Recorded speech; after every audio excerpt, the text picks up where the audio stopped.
Hey everybody, welcome to We've Got Ward, a Doof Media podcast series where we expertly dissect and discuss Ward, Wildbow's return to the world of Parahumans. My name is Matt Freeman, and my co-host over here, currently smashing his head against the side of his time bubble, is Scott Daly. Let me out of here. Every day is the same. I wake up, make the coffee, smash my head against the wall, make some lunch, smash my head against the wall, record a podcast, smash my head against the wall, and sleep. Wake up, coffee, wall, snack, wall, sleep, wall. Let me out of this house! Do you have any moments of relaxation? Sometimes, while smashing my head against the wall, I look at the sun until I can't see anymore. That's nice. Yeah. This is the weekly podcast where Matt and I eagerly dive into Wildbow's world of sexual scavenging, the death of containment foam, and alien-based death powers as we analyze and interpret this ongoing web serial. This week, we're properly in the epilogues now as we go through chapters E2 and E3. First, Chastity picks through the ruins of Earthgama while under the effect of Rain's I Suck aura. After beating the shit out of herself, Chastity uses the power of friendship as a prelude to a warmer future. Then, Jeff the nice number boy recalls the early days of the Slaughterhouse-9 while heading to LA with Sveta to confront the time-looping Jack Slash. Then, lost and without purpose, 5, thanks to Sveta, finds a new home with everyone's favorite band of malfunctional majors. Matt, what did you think of this week's chapters?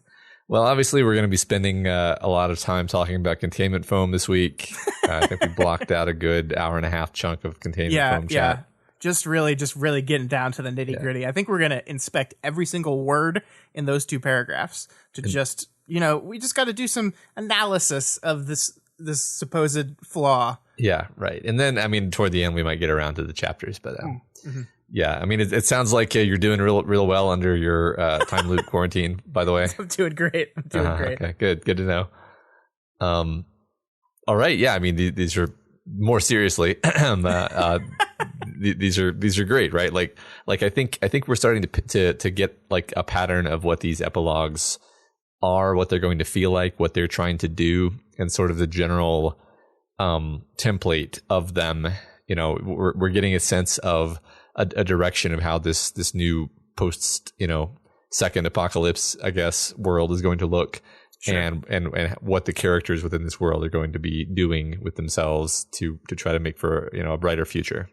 Yeah, and one of the things that I've really enjoyed, we've said the word satisfying like multiple times these last few weeks, and each of the epilogues continues to be satisfying, but I think they're satisfying in individually unique ways. One of the things that I noticed this week as I was having conversations with people in our Discord is how every person is relating to a specific epilogue differently. Like I was talking about how the Chastity epilogue, for whatever reason, and this is something I thought about a lot today, was why this particular epilogue affected me so much. Like that was a very emotional part of the story for me was Chastity's chapter.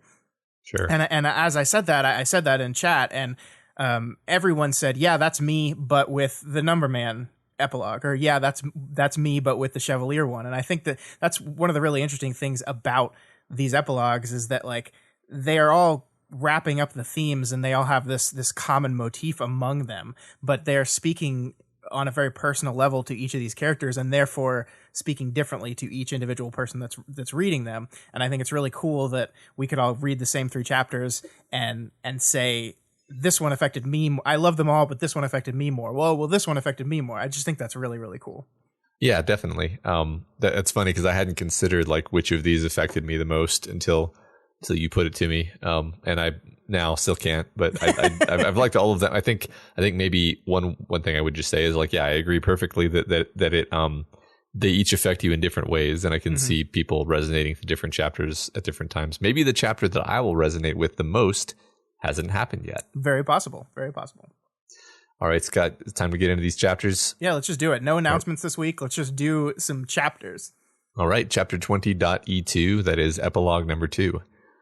So yeah, we continue with our second epilogue interlude, and we're with Chastity as she scavenges through the ruins of the destroyed megacity. And man, does everything just suck for Chastity. Mm-hmm. The text focuses on how uncomfortable she is, how unhappy she is, and how little she thinks of herself, and basically just how she feels like nobody really likes her for her. Yeah. Chastity's internal voice is the thing that opens this chapter, and it opens it with a bang. In retrospect, I think it should have been a little more obvious to me that it was Rain's power that these italicized thoughts were coming from a little bit, because it certainly does match Victoria's thought process pattern when she was under this "I suck" aura, right? But it sure is jarring. Yeah, I didn't catch it, and I didn't really think of Chastity as being this down on herself, and so I was like, man, this is awful, and I didn't go the next step of saying what's going on, why is it this way. I was just like, oh, I guess she's way more depressive in her own thoughts than I realized. But no, of course it's the Rain aura. So. Yeah. I mean, and one of the cool things about it, I think, is just this decision of who we're seeing these epilogues through, right? Like, one of the patterns we started to notice, I think we can safely say with 3 chapters under our belt, is that each one of the epilogues is dealing with a member of Breakthrough, kind of. They are part of the chapter. Their resolution is seen in the chapter, but seen from a third party. And the cool thing about this is, like, we're also getting resolution for Chastity, who's a character we've seen several times throughout the story, who we've always seen externally. We've never really understood her as a person. And now we get to see this resolution from her perspective. And it kind of just like, it complicates the character so much. We thought we had a good handle on who she was. And she's so much more complicated than that. I mean, you always kind of assume there was more under the surface there, but I don't think we quite realized just how much. I didn't have an accurate read on really who Chastity was prior to this, for sure. Yeah. And so one of the other things that I think we'll be talking about at least a few times this week is this other pattern that's beginning to emerge in these epilogue chapters. And I think that pattern is they all open really dark. They open on really, really dark things. Like last week's opened on Chevalier's trigger event. This week's opens on Chastity just ripping herself a new one, just being so cruel to herself. And the next chapter opens up on a literal flashback to the birth of the Slaughterhouse 9, like the night before their coming out party. And they all open on these really dark, dour moments, but then we get to this really like warm, nice, hopeful moment by the end of them. And I think that's really, really interesting to me, because it's kind of like if you read them all in quick succession, one after another, you're getting this kind of cycle, like this cycle of despair to hope, despair to hope, despair to hope. And I think that's a perfect way to kind of like encapsulate the story as a whole. Like that the story just went through this thing of like things were bad and then they got a little better and then they got a little more bad and they got better. But it's just like a way of like, it's going to get dark, it's going to get bad, but there will always at the end of it, no matter what, be some sort of hope, some sort of warmth, some sort of goodness coming into the future. Yeah, I mean, almost like the archetypals symbolizing this procession of the sun across the sky and the darkness and then back into daylight. Yeah, right. Yeah, it's like this idea of acceptance, I think, goes hand in hand with this, essentially saying, it's gonna be bad. There's gonna be good times. There's gonna be bad times. That's just how life is. You're kind of better off doing what you can to accept that that's going to be the way of it. That doesn't mean pretend that it doesn't bother you when things are bad. But sure. But you definitely have to understand that things get bad sometimes. It's not the end of the world. Or I mean, even if it is the end of the world, it's not the end of the world, because the world has ended twice now, and it's still not the end of the world. Yep. So. Yeah, I love that. that. There was one thing in there where I threw in the word just megacity, like, oh yeah, it's the megacity they're in, and I'm like, man, isn't it fascinating that they still haven't named the city? I mean, I figured like at some point in this book they would. Sure. And I think it really means something that they haven't, because it's like to me it's reminiscent of like naming your trauma gives you power over it, or recognizing your trauma gives you power over it, and everyone's refusal to sort of collectively come together and put a name on their new city, on their new attempt, their second try, has always been like, thematically tied to the reason why they kind of failed.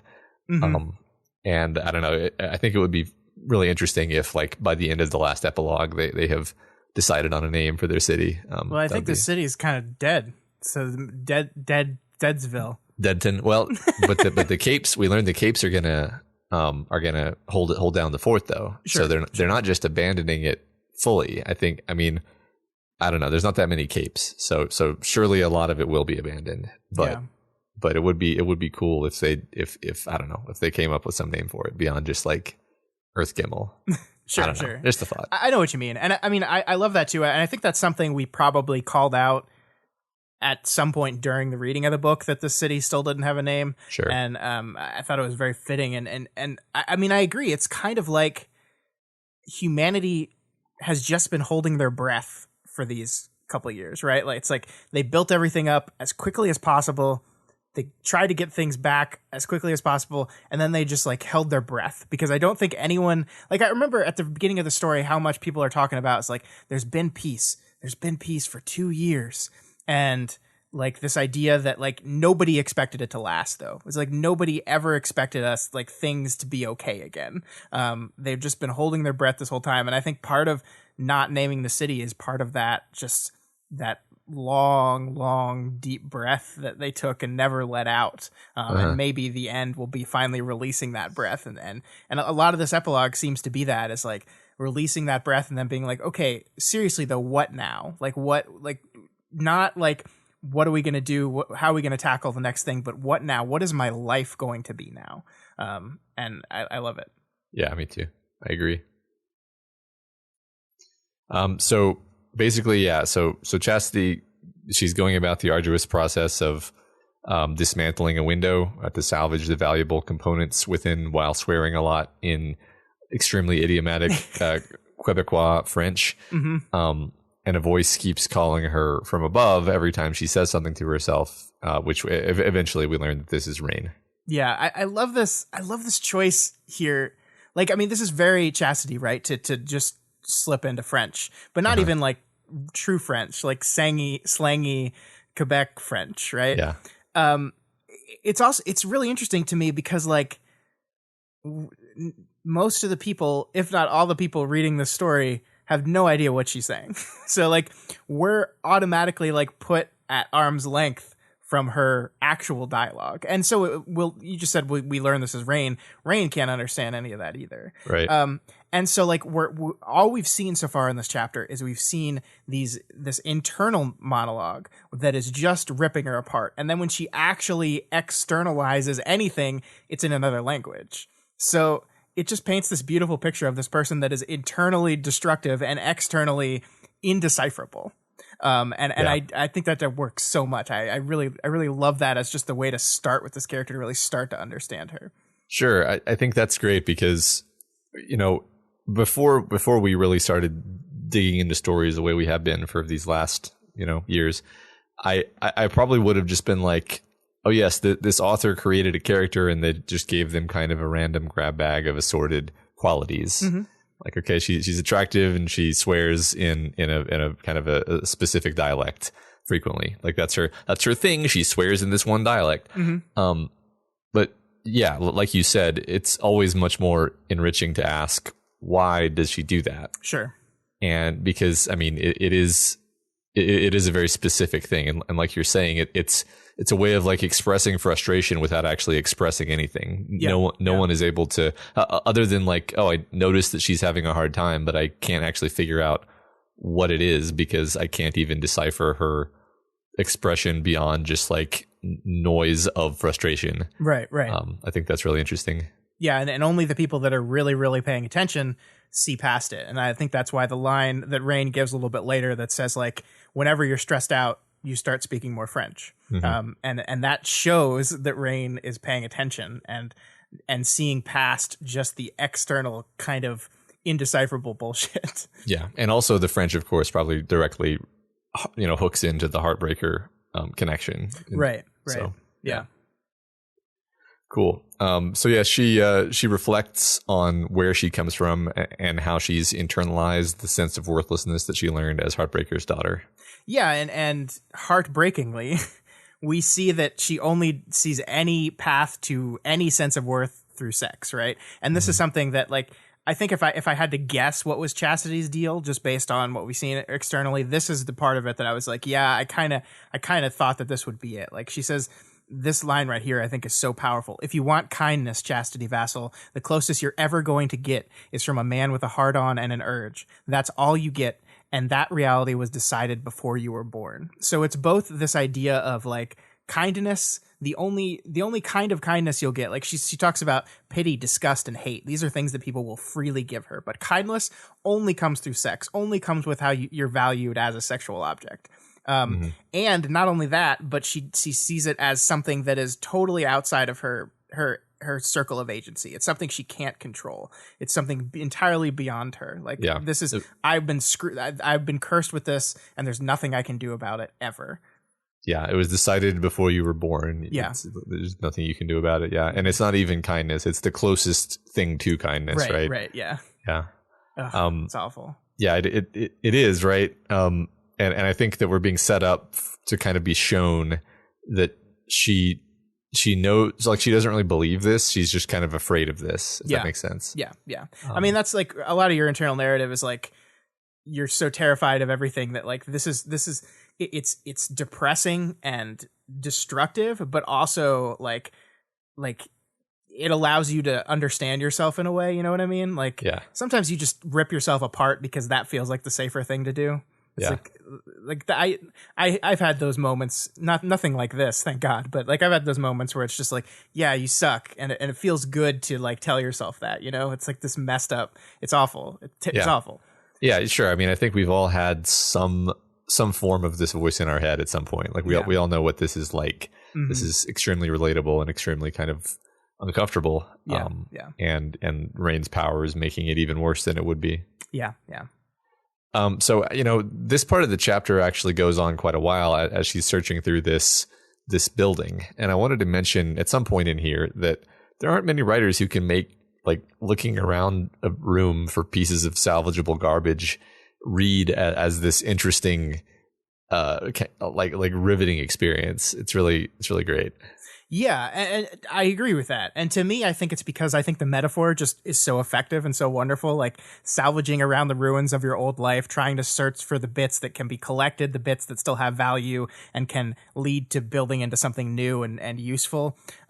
My favorite part of it, Matt, is this wrinkle that when the windows are intact, it actually makes the salvaging job harder. Like, a lot of Chastity's frustration early in this chapter comes from the fact that all these windows are still intact. And every time a window is intact, it makes the salvage more difficult. It's harder to get out a window because you want to save the whole window, right? Like, you don't want to break it. So it becomes more fragile the more whole it is. And so I love this as an extension of that metaphor that, like, when you are trying to rebuild yourself, when you're trying to find out who you are and salvage the wreckage that is you in your life, the little bits of you, like, not every part of you is broken, right? And the little bits of you that are still whole are super fragile as you're trying to do this, and it actually makes it harder because you have to be careful with those parts. You have to be really extra careful with those parts and take care of those parts, and that's really fucking hard. And I just love that little wrinkle there. Yeah, and also the metaphor works on the level of like, man, this is a lot of work. Yeah. Like, wouldn't it be easier to just leave this and start over somewhere else, right? Like, that's kind of what they did before. They kind of just left Earthbed and started over somewhere else, and it didn't really end up working. But now they're going back. They're doing the hard, dirty, kind of thankless work of digging out, you know, you have to painstakingly disassemble the window unit to get at the glass within. But you know, at the end of the day, you're surrounded by your friends who are all doing the same work with you, and you get that belonging that you need. Yeah, and when the bag gets too heavy, someone comes down with you to help you carry it. Yeah. Yeah, it's wonderful. It's just I love it. I love it so much. Yeah. So after ruminating for a while and deciding that nobody truly loves or understands her, even her hypercritical mind can't find any problems with Cassie. Oh my God, I love this so much, Matt. Yeah. Like, first the train of thought she takes to get to Cassie, though, is so interesting to me, because we pass through Aunt Rachel, arguably one of the most wonderful characters in both of these books, who had a full arc's worth of growth and betterment in the last book, and has only from there, I think, maybe quietly in the background, but still there, just gotten better and improved. Chastity's internal narrative immediately dismisses this beloved, wonderful, empathetic character that we all know and love. Then she moves on to Candy, her sister, who she, interestingly here, dismisses not because of anything with Candy, but because of the guilt around her own resentment she feels for her. And what I love, like, this is, to me, such like a sibling-based resentment that I think, like, I've felt for my siblings at one point. Like, parents change over time, and I'm not comparing my parents to Heartbreaker, please no, but just like parenting styles change, and I think at one point, at any point in your life, you, like, especially when you're younger, looking at your siblings and like being resentful, like, oh, my little sister has it so much easier because my parents are so much less strict now because it's the third kid, that kind of thing, you know? Yeah. Like, I feel like every kid has probably felt, if you have siblings, you probably felt that kind of resentment. Of course, Chastity's is that turned up to 11, but partially because of what Rain's doing to her, and partially just because her dad was a fucking monster, literal monster. I just love that it passes through these two people who, I mean, I think we like both these characters and we empathize with both these characters, and her internal narrative says, no, fuck them. But then we land on Cassie, and those voices, even those Rain enhanced voices, just have nothing to say. And I think that's the perfect show don't tell way of getting you to immediately understand why Chastity has this extremely close, wonderful friendship with Cassie. That, like, this is the person that even those shitty voices just don't have anything to say about. It's wonderful. That is really great. I don't know. It's I feel like I can even relate to that, even though, I mean, I think I've always had a unusually good sibling relationship, but I do. Yeah, I resent it. I resent your sibling relationship. Yes. I know. Kidding. I'm just kidding. But like the idea of having really good friends, where even when you're really down, your mind is like, well, at least I've got them, right? Sure. Yeah. I think that's something I can relate to, definitely. Yeah, and I think that's part of what makes that friendship so special. That like we have known that Cassie and Chastity are really good friends and love each other, and are just incredibly close. And we've understood that. The story has told us that. We've never really quite seen the why from Chastity's perspective. And I think this is just a perfect way of just spelling that out for us in a very effective way. Yeah, and I actually don't think that friendships usually have like a concrete why to them anyway. Sure. I usually think it's like, I think these two people just get along, and why? I don't know. Like that, I don't think you can reduce that down beyond just saying, yeah, they just do. Yeah. You know, just to kind of riff on the idea of this toxic voice. One really toxic thing your mind will tell you in these times is like, well, my family loves me, but my family has to love me because they're my family. Yeah. But like, your friends are exempt from that. Your friends are like, well, they really must like me for who I am because they don't have to like me. And I think that's one thing that maybe Cassie has over, you know, the people she's no longer, or her family. Mm-hmm. So. And as we'll see a little bit later, Chastity lies kind of constantly. She's basically putting a whole personality out there in public that is just not really the person she is at all. But we do see that Cassie is one of the few people in which, even if she wants to lie, she can't bring herself to lie to her. I think that's an important part of their relationship as well. Yeah, it's true. So Rain jumps down to help her, and she, as he does, she pays attention to his physical state, notes how her presence seems to make him feel good, and how he physiologically reacts when she goes out of her way to show off her cleavage. Mm-hmm. And then she sort of tries to seduce him on the spot, but then it turns out that this is like a complicated, never-ending teasing, testing thing that she does. And we only learn at this point that a lot of her thoughts and behavior have, of course, been influenced by Rain's doubt power. Yeah. So first, I want to talk about the revelation of that test teasing thing, and I love it. It's so wonderfully awful, right? Because it makes such perfect, depressing sense. She's convinced herself that the only way people would ever be interested in her is sexually, and she has a power that annoyingly supports that point of view because, like, she can tell when people get aroused. She can feel it every time. She can feel it.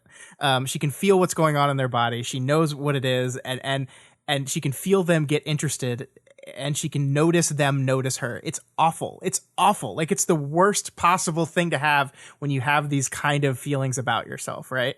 Yeah. Because a lot of that is just like biological shit being biological outside of your conscious control. Right. And yet it is still evidence to your worst possible fears about yourself.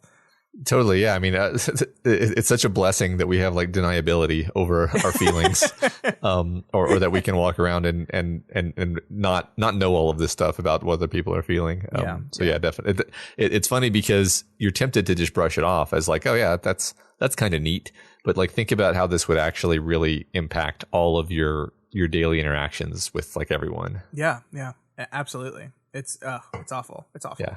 And I love the writing here. She felt physically good getting that reaction, but her thoughts were mired in disappointment. Or she felt cold, lonely, just a little bit skeeved out that it was that easy on a purely physical reactionary level. And at the same time, her thoughts were warm, happy that she made his day a bit better, because she did like him. It was never both at once. And then, of course, her internal narrative comes in with, it shouldn't be either. It's just it's just awful. Like, it's like, I feel so bad for her. This is terrible. Yeah. And this is the darkness, right? This is this chapter, this epilogue chapter that's going to end on warmth and hope and a bright future. Right now is just like, oh my God, this poor girl. This is awful. Like, how are you ever going to get over this? And it's just it's so well done. Yeah, I love it. And so I want to talk to you about like the Rain's aura bit and like how it was done structurally. But before we do that, I want to also take a moment to see Rain through Chastity's eyes here, because this is something we get to see. And we've talked many times about how people view Rain and versus how Rain views himself. And I just love her description here. Like, I just love seeing Rain through Chastity's eyes here. I think it's really powerful. She could sense the totality of him, proportions, like how he'd put on muscle but lost weight to the point that he was rangy. She knew he worked the jobs where people got extra servings because they needed the extra servings, but he ate like someone on rations, that he was tired, in part as a consequence of diet, in part because he worked harder than many of the other people out there. His nose had been broken once and hadn't healed quite right, and with the light shining in through the holes where the windows had been now open to the elements and letting the chill wind through, she could see spots on his face where there were faint lines, the faintest of scars. He hadn't cut his hair in the last few weeks, and she kind of liked it better like this, medium length, instead of being so short that nothing could be done with it.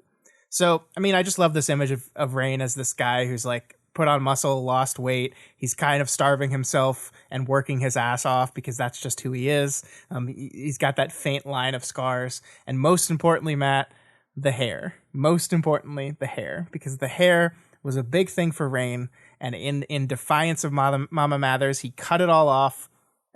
Which was this great, wonderful moment for him. We loved it. But here now, he's kind of struck a balance. It's medium length. It's in the middle, right? Yeah, it's become less important that he adhered to this idea of rejecting the fallen. It's just, it's just my hair. Yeah. And you almost wonder if he's even thought about it at all. Maybe he's just kind of, it's not important to him, which is saying something in and of itself.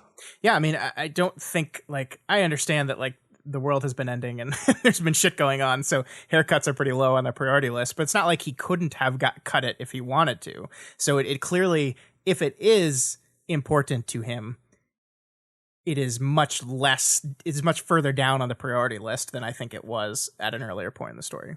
Yeah, I think so. Okay.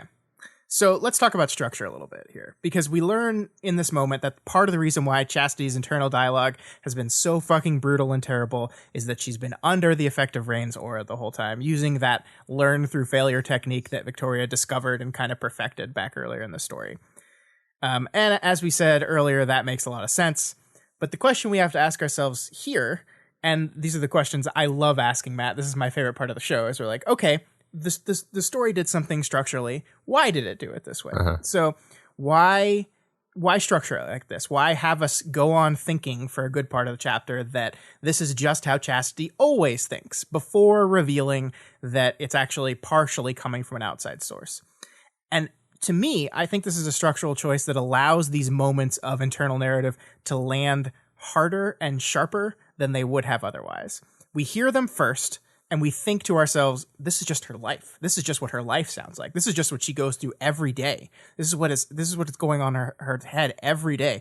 This is always how she thinks. And then after that, after we've internalized that, after we've understood that and read that and taken that in, we learn that they're being a little bit made artificially louder, artificially sharper than they would have normally been because of Rain's aura. I think if the chapter starts with Chastity saying, Rain's aura was really starting to wear on her, then every internal thought that she has is colored by that external source. And not that you would dismiss them, because I don't think we ever could, because the most important thing about Rain's aura is it doesn't create feelings, it just amplifies them. But not that we would dismiss them, but we would partially be thinking the whole time, oh, well, this is just what Rain's doing to her. And I think just organizing it in that way, I think is so important and so effective. Yeah, right. I think it also allows us to very rapidly get into the headspace of this character, because you see, okay, these are all of the elements that are in play in Chastity's mind. Mm-hmm. They're not actually this loud all the time, but they are all there. Yeah. So if she were just going through her day normally, you might not see these. Like if you're writing her internal narration, this is the kind of mental chatter where you can literally, it can just be happening all the time and you don't really consciously notice it. Like this is why people meditate, is it actually tunes you into the ability to be like, oh, I'm talking shit to myself all day, all the time. I didn't know I was doing that, you know? Yeah. But actually having it turned up to a volume where you are forced to notice it then forces you to confront it. I think that's probably my favorite kind of framing kind of element of the chapter, is this idea that, she wants to be under Rain's aura. She's not the one who's asking to get out of it. She wants to use it.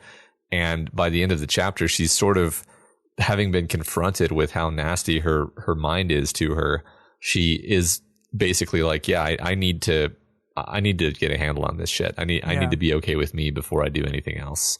And I don't know if that's something she would have done before she subjected herself to Rain's power like this. Yeah, no, I think that's totally fair, for sure. I like that a lot. And I think that also, to me, it shows that Rain's aura served its purpose there. But I also really like that Rain like puts his foot down and trusts his instincts and says, I'm not doing that to you again for a year. Like she would be like, no, come on, more. And he's just like, no, like I think that shows the value they have for each other. Like the how these two people are actually, through their friendship, through whatever this prelude is going to help make them better people. I think that's a really great way of establishing the ways in which they strengthen each other. Yeah, I mean, he definitely is able to just say no to that. He's able to kind of shrug off, not completely shrug off, but in a relative sense, shrug off her kind of testing and teasing. Yeah. Like she can tell that it makes him on edge, but he's just kind of accepts this as, I think we talked last week about the idea that like Tattletale is just somebody where you're going to have to accept that she's going to be awful to you sometimes, right? In order to be her friend. And I think Rain just kind of accepts that Chastity's going to be doing this kind of thing to him if he wants to be her friend.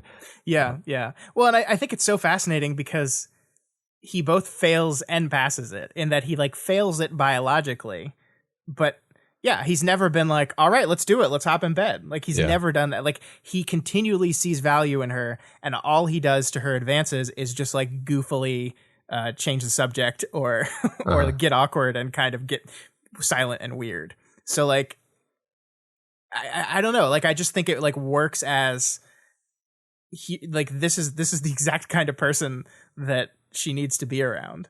And not romantically yet. I think I totally agree. We're going to talk about that when we get to that. But just being around each other, I think, is making them better. Yeah. I agree. I also love, we talked about like how the structure didn't let us see that Rain was the one causing these feelings. But I love that the second it is established that this is coming from an external source, that it is coming from Rain, the book doubles down and is like, okay, but yeah, these thoughts are still there. Like one of the first thing the book does when Rain turns his aura off is have this passage that says they'll all leave you the moment you start depending on them or stop being useful. And then we see the thought crossed her mind less sharp than it had been when she'd felt Rain's power. So as if the book is to say, okay, yes, this was external, but reminder, he's not creating these feelings in her. This is not what this thing does. They're here. These are here. And I think it just wants to be very clear and get that across that this is Chastity still. Like this is her. And I love that it does that. I think it's really important to make sure that beat lands and make sure that's as clear as possible. Yeah, absolutely. It's just such a great element to have in this story. I mean, we saw a similar, it was basically the same thing with Victoria, but it was also not the same thing because Victoria's awful voice is not the same as Chastity's awful voice. Uh-huh. But it gives us this ability to is what books do, is it gives us the ability to notice that we each have our own individual awful voice that is quietly criticizing and pushing us around to a greater or lesser extent, depending on kind of how we're doing. But this is one of those things where books are empathy machines. They connect you to this idea of, oh yeah, everyone is like this. Everyone has this element of reality to them. Yeah, definitely. Cool. So the trio, Rain, Cassie, and Chastity, they bring their haul into a depot. We get more of a sense of how the city is doing. There are still problems. There are still dangers. But as Chastity thinks to herself, but it was okay. Yeah. So for first, I just want to talk, like the first time we see Cassie in this chapter, like she looks at Chastity and is like, oh, something's wrong. And she just knows like immediately. Like they don't even talk to each other. She knows something's wrong immediately. They also wordlessly communicate to each other that this has nothing to do with Rain. It's not that. And this is the part where Chastity almost lies to her about what she needs. And almost being the key word there. She wants to, but she doesn't. And I love reconfirming Chastity as this important person in her life. But anyway, the world. Let's talk about the world. There's some big revelations here, Matt. That we learn that the machine army is back to being a problem. Saint's solution was temporary, proving once and for all that Saint is not a threat at all. Just kind of incompetent.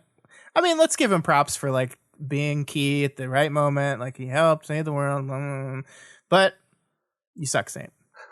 There, I said it. See, I didn't get the impression that he was like the hero and had saved them, but I got the impression that like the machine army was kind of at a standstill instead of being like this rampaging onslaught. Yeah, I mean, they probably were hoping that his solution was a little bit more permanent, but it says here that they've adapted, which is not surprising. That's kind of what their thing is, right? Yeah. But yeah, I think the big thing that you hinted at earlier in the episode was that what the plan is. The plan, it seemed, was that Gimel would belong to the Capes and to the people closest to the Capes. The refugees would settle just past the portals in corner worlds that would become central hubs and settlements. So let's talk about this for a bit. I think this is interesting because we talked, I think it was a couple weeks ago, about this idea that do we think that they're just going to like just move on to the next place and build a new city and just be like, welp, let's try it. Third time's a charm. And it seems specifically that is not what they're doing. We already talked about the salvaging is a good example of that as well, that they're not just going to try to wipe the slate and try again and everything be fine. But they are kind of doing this. It's not like segregation necessarily, but like basic, I guess it's just like humans. If you don't want to deal with us, we're giving you a choice this time. Right? Yeah, right. Like it doesn't explicitly say, for example, that like Capes are not welcome elsewhere. Mm-hmm. And that it would be kind of rough if that were the case. It would mean that like if you trigger in one of the other worlds, then they're going to kick you out and send you to Gimel, which is still not a great place. So I kind of hope that's not Warzone. I kind of hope that's not the case. I don't think it's meant to be taken in that negative direction. I think it's more like, this is the symbol of the Capes staying behind to deal with the mess and not just moving on and carrying the mess with them to the next thing. Yeah.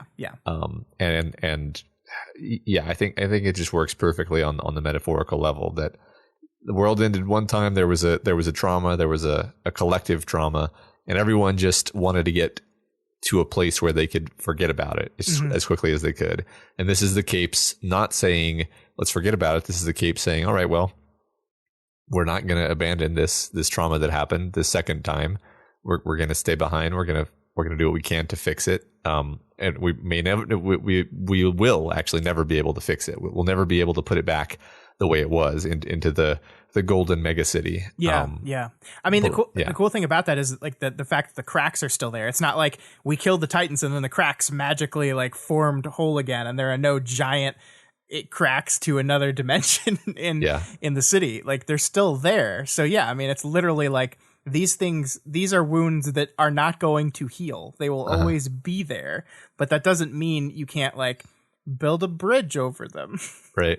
And one thing that I thought was, I don't know if this is intentional or not, but it was funny to me anyway. And we're skipping ahead a bit, quite a bit actually, but the idea of there being these threatening but not overwhelmingly deadly machine army infestations that the Capes have to root out was like, oh, so there's like foot soldiers. There's non-sentient combatants for the Capes to get their conflict urges out on, that are just kind of always there. And it's like a perfect unintentional solution to the, well, Capes got to fight. They got to use their powers sometimes. Just go fight the putties. Yeah. So what you're saying is this machine army is good. Yeah. I can't believe you just made a Power Rangers reference. Can we go back to that? Go fight the putties? The putties. How many people listening know what that means? See, when I said foot soldiers, I know that you understood I was talking about the Foot Clan. Well, yeah, of course. But and then I assume everyone knows about Power Rangers because everyone is exactly my age and watched the same shows I did on TV. I don't think that's a thing that's true. Are you sure? I'm pretty sure. Well, anyway, yeah, the putties, I can't believe I'm explaining this. The putties were like the disposable, worthless soldiers in Power Rangers. Remember when Lord Zed joined the show and then he got new improved putties? I do. That you had to punch in the Z. You couldn't just kill him normally. You had to punch him in the Z. That was really dramatic. It was fucking game changing. I kind of miss when everyone was watching the same things at the same time. I remember after an episode of Power Rangers where the three characters leave the show. And their identities were revealed to some of the new characters that were going to take their place, and you could tell because they were wearing the colors that they were going to end up being. My friend called me on the phone and was like, "Oh man, Zordon's going to be so pissed." I don't know why I have that memory in my head specifically, but I do, and it's wonderful. This has been the 90s. They were crazy with Scott and Matt. Let's move on. My kids like Power Rangers now, which is weird. Anyway, so they go back to Aunt Rachel's compound, and Chastity makes herself presentable, but she notices that Rain is outside talking to some lawyer type accompanied by armed patrol members. The good guys have come to put Rain back in jail. God damn it, our boy never gets a break. He really doesn't, does he? And yeah. I love that Chastity immediately sees that Rain wants this, right? Like there's this line, he looked happy, or maybe that was the wrong word, relieved, like a weight had been lifted. He looked a year younger almost. He wanted this. It weighed on him all the time, and now he wanted to go to jail to atone. And like Rain did a bad thing. Like, I don't want to dismiss the bad thing he did, but like, at some point, this incessant need to punish yourself to prove that you're working towards becoming a better person is like, Rain, buddy. Yeah. Come on. Like, you're doing you're working your ass off. Like, it's commendable. I love it. But I think later in the chapter, I think it's Lily that says, like, prison isn't going to make him a better person. And that's, like, exactly how I feel. It's just, like, at some point, like, what is actually just throwing him in jail doing? Yeah, I love it. I love that I'm just like I love Rain's one of my favorite characters, and I love that there are moments where I can still just get exasperated with him and go like, "Come on, buddy." Yeah. Well, that's the best part of this is that he's totally willing to go along with it. He's not putting up he's not even arguing against it. He's relieved, as Chastity says. And it's his friends, it's the people who care about him who have to be like, "Nah, man, like right. Look, like this isn't what's best for you. This isn't fair. This isn't just. And they step in for him. And then he accepts it because they're right. And he knows they're right. Yeah. And so he's able to accept it. But he's not going to argue on his own behalf because that would kind of defeat the whole purpose of this, like this redemption that he's trying for, that he's reaching for. Yeah. I mean, one of the big recurring points in these epilogues is we're taking our main characters, our main cast, and we are seeing them through the point of view of people, of their community, of their help, of part of the people that push them up and push them forward and make them better. And we're allowing those people to do that job. Like, we're seeing specifically the ways in which, even here at the end of the story, the ways in which the people around you, the people you surround yourself with, continue to help you get better. I love it. I like it. It's just so like, we could have done these interlude chapters through the points of view of our breakthrough characters. Like, we totally could have done that. That could have been the way this went. But instead, we're getting to see them through the people that are important to them, and that make them better. And it's just a wonderful choice, and it allows us to see both the ways that relationship is reciprocal. And I love the idea. I really do. Yeah, me too. It makes me excited because I feel like we're probably going to continue this. We're probably going to get, maybe a Vista interlude, maybe a, actually, how many characters do we have left? We have Kenzie, we have Byron, and we have Chris, possibly. Oh yeah, we're definitely going to get a Chris. And Natalie, possibly. Natalie gets left out. Snub of the century. Yeah.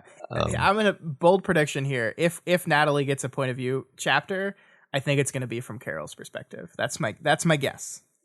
That'd be fun. Yeah, I'd like that. I do think we're going to get a Chris. I think the Chris one might even be the last one. Mm-hmm. And then it's debatable whether. So what's funny is the Chevalier chapter was call it a Victoria one. Yeah. Well, it was almost like a window into how Tattletale's doing too. Sure. But yeah, I mean, that's what all these are like. We're seeing multiple characters here. True. Like, this one has the Lily and Parian, or the Lily and Parian, like, conclusion as well. True. So we're wrapping up multiple characters throughout these perspectives. But I think there is always a point of view character, a breakthrough character, and the ways in which those characters have assisted each other. Absolutely. Yep. So Chastity agonizes over whether to step in and stop the soldiers from taking Rain, but it's actually Rachel who barges past to try to interfere, like you said, followed closely by Saba and Lily. Rachel is pissed that Rain won't be able to build her greenhouse. I'm sure she has no, personal affection for Rain at all. No, it's just purely functional. That's just the good old Rachel. Yep. Between her and more helpfully Flechette, they argue that Rain should be allowed to work off his sentence through community service with oversight from the wardens, since she and Saba are going to have to go. They're going to have a go at being heroes too, and also Roman is coming along as well. Yeah. What a scene, Matt! Like, you just kind of talked over the whole thing, but like, each and every moment in this part is just so satisfying, right? Yeah. Like, from the very beginning, like, Chastity sees all this, and she's frantically trying to think of what she can do here. You can hook him in, give him your virginity, play on his natural heroism. I think that's such a powerful statement there, because first of all, like, it really cements the fact that everything physical that she's been displaying is purely bullshit, right? Like, give him your, like, Chastity is chaste, like, literally, like, so it's all been an act. It's all been, like, we already kind of knew this from earlier in the chapter, but it's all been a test. Like, she's never actually done anything. Yeah. I think that's such a powerful thing to reveal here. I love it so much. Yeah. But then, like, Rachel going to support Rain is just wonderful. While first she comforts Chastity, like, this moment, a hand settled on Chastity's head and she flinched. Her hair, which she just gotten right, it was Aunt Rachel, because of course it was. And showing, I mean, Rachel here, in her way, like, shows that she's fully aware of what Chastity is going through watching this thing happen, right? Like, resting her hand on Chastity's head is basically like a Rachel nuzzle to be like, hey, it's going to be okay.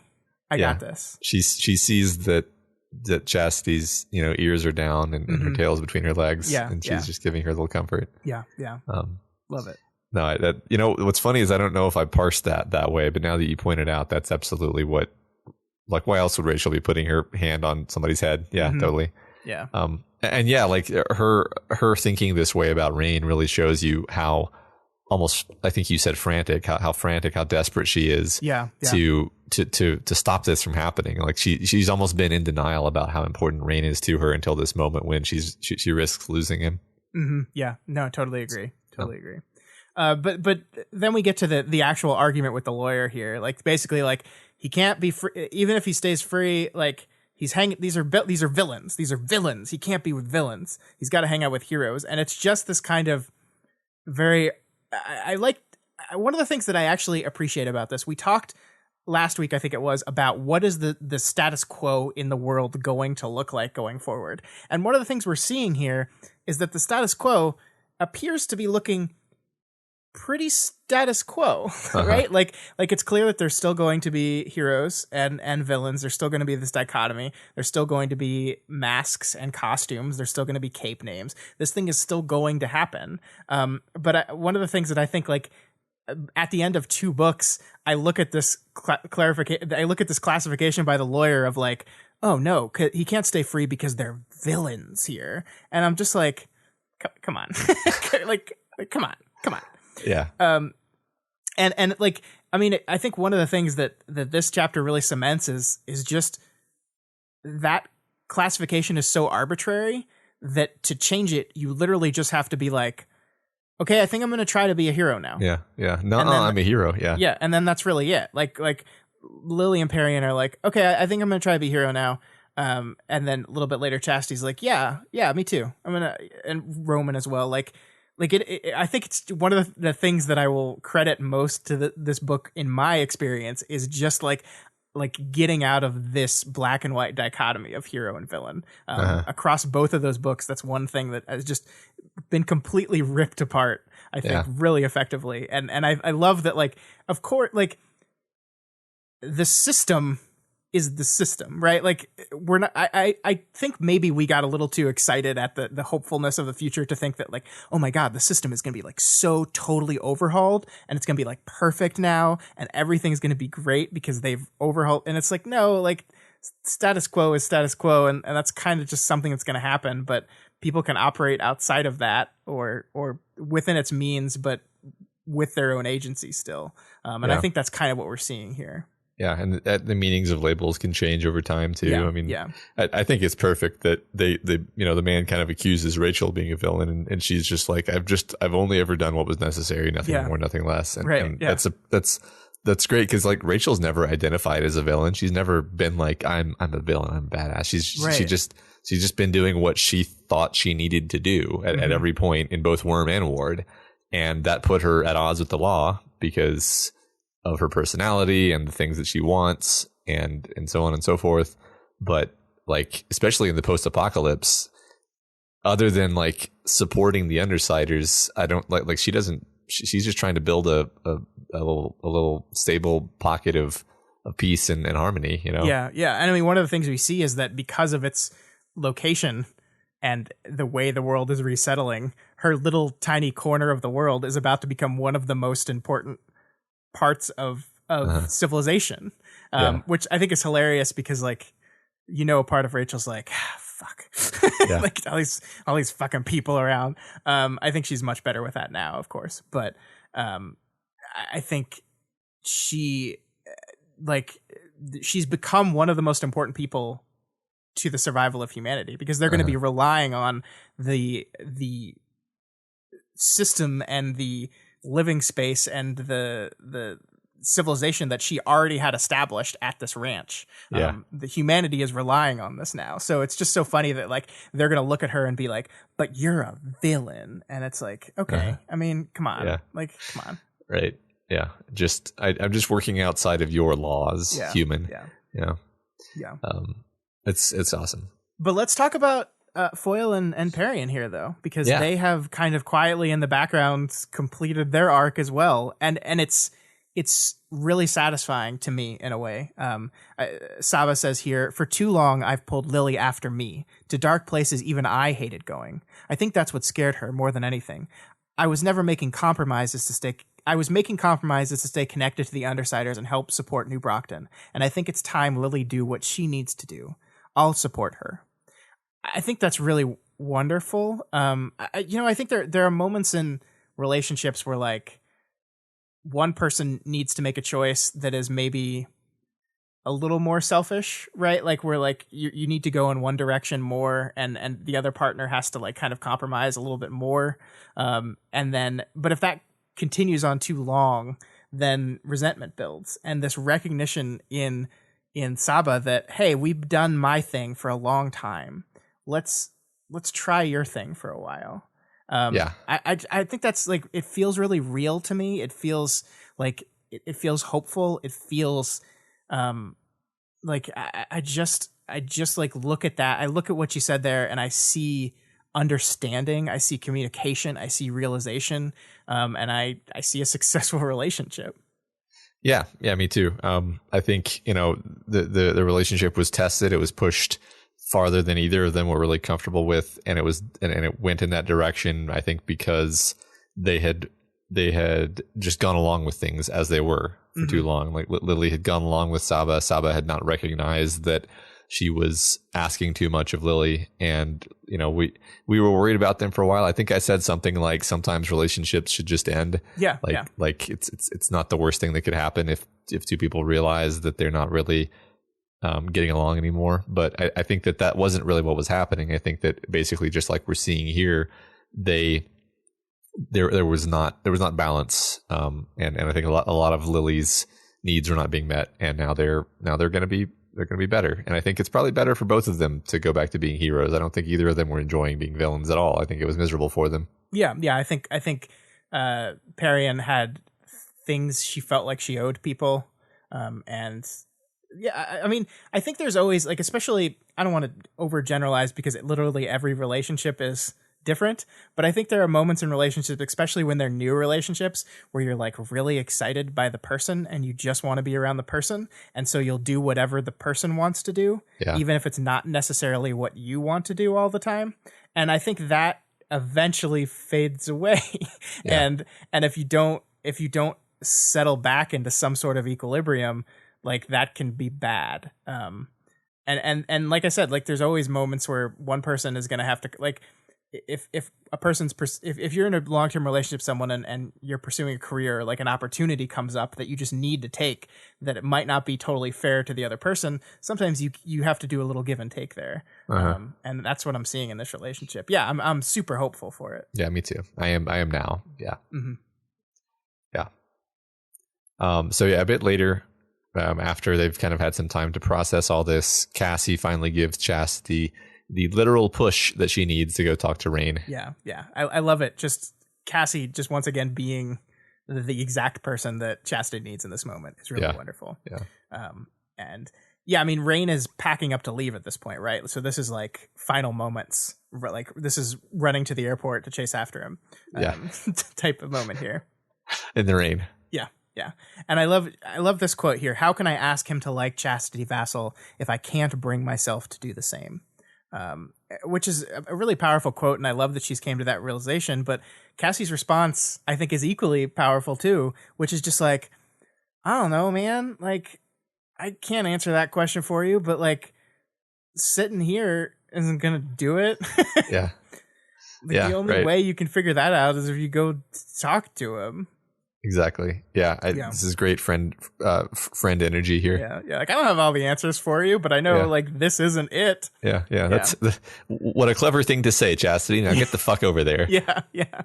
I love like Wildbow, the text here as she's walking up to Rain. She's like wearing heeled boots, probably like the muddy footprints of Aunt Rachel's camp sucked at Chastity's boots, which really weren't for this climate or environment. Her whip banged at her hip, all coiled up. Like, I love it's like accentuating the awkwardness of her walk up there, as if to accentuate like the tension and nervousness of the situation she's about to put herself in. She's like very, very, very nervous about this thing, and like the mud is sucking at her, trying to pull her down. Like her whip, like the reminder of this other side of her is banging against her hip. Like I really love the touches in there. I love the language all coiled up, because it's like, yeah, of course the whip is coiled up. We know, we've seen Indiana Jones. We know how you carry a whip, but using the language there is like, oh, like it's carrying the connotation of all coiled up into her whole being right here. Yeah. She's all coiled up. She feels all coiled up. Yeah. Love it.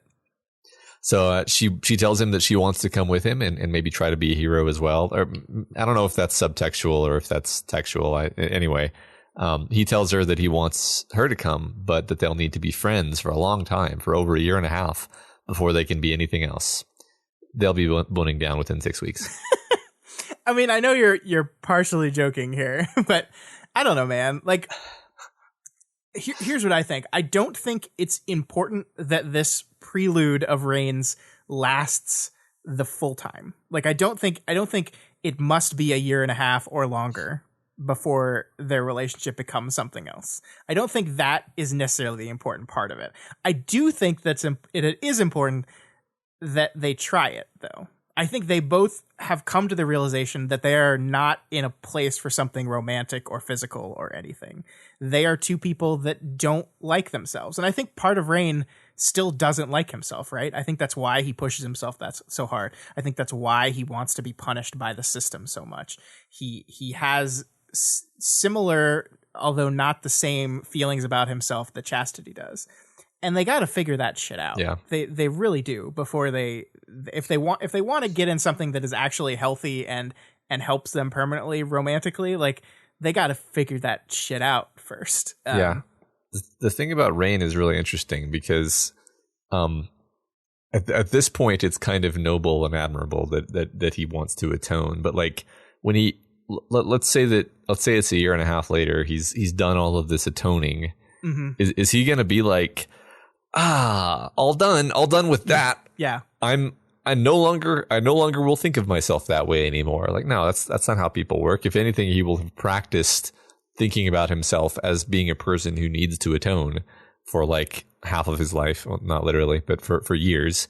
Like, he needs to work on acceptance, literally, like accepting himself, and accepting that maybe some parts of this are never going to stop making him feel bad and guilty. Yeah. Atoning for it is not a magic panacea that's going to just make him be like, good, I have atoned, now I don't have that voice in my head anymore.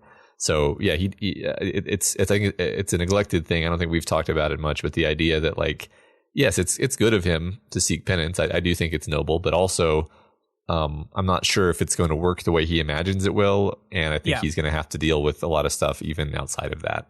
Yeah, no, I totally agree. And I think that's what I was trying to get to with kind of my exasperated sigh at him. Yeah. Like, being like, oh, yes, lawyer, please take me back to jail. That'll solve all my problems. Right. It's just like, yeah, I mean, there's going to be no switch that's going to get flipped to just be like, oh, great, I don't feel guilty anymore. Like, he's going to carry that guilt with him for the rest of his life. Like, it sucks, but he will. And maybe he'll get to a point where it's quieter and not as all consuming, but it will be with him. I think that's the same shit we saw Victoria go through, where, like, the trauma that Victoria carries, it did not go away. Like, it's still there.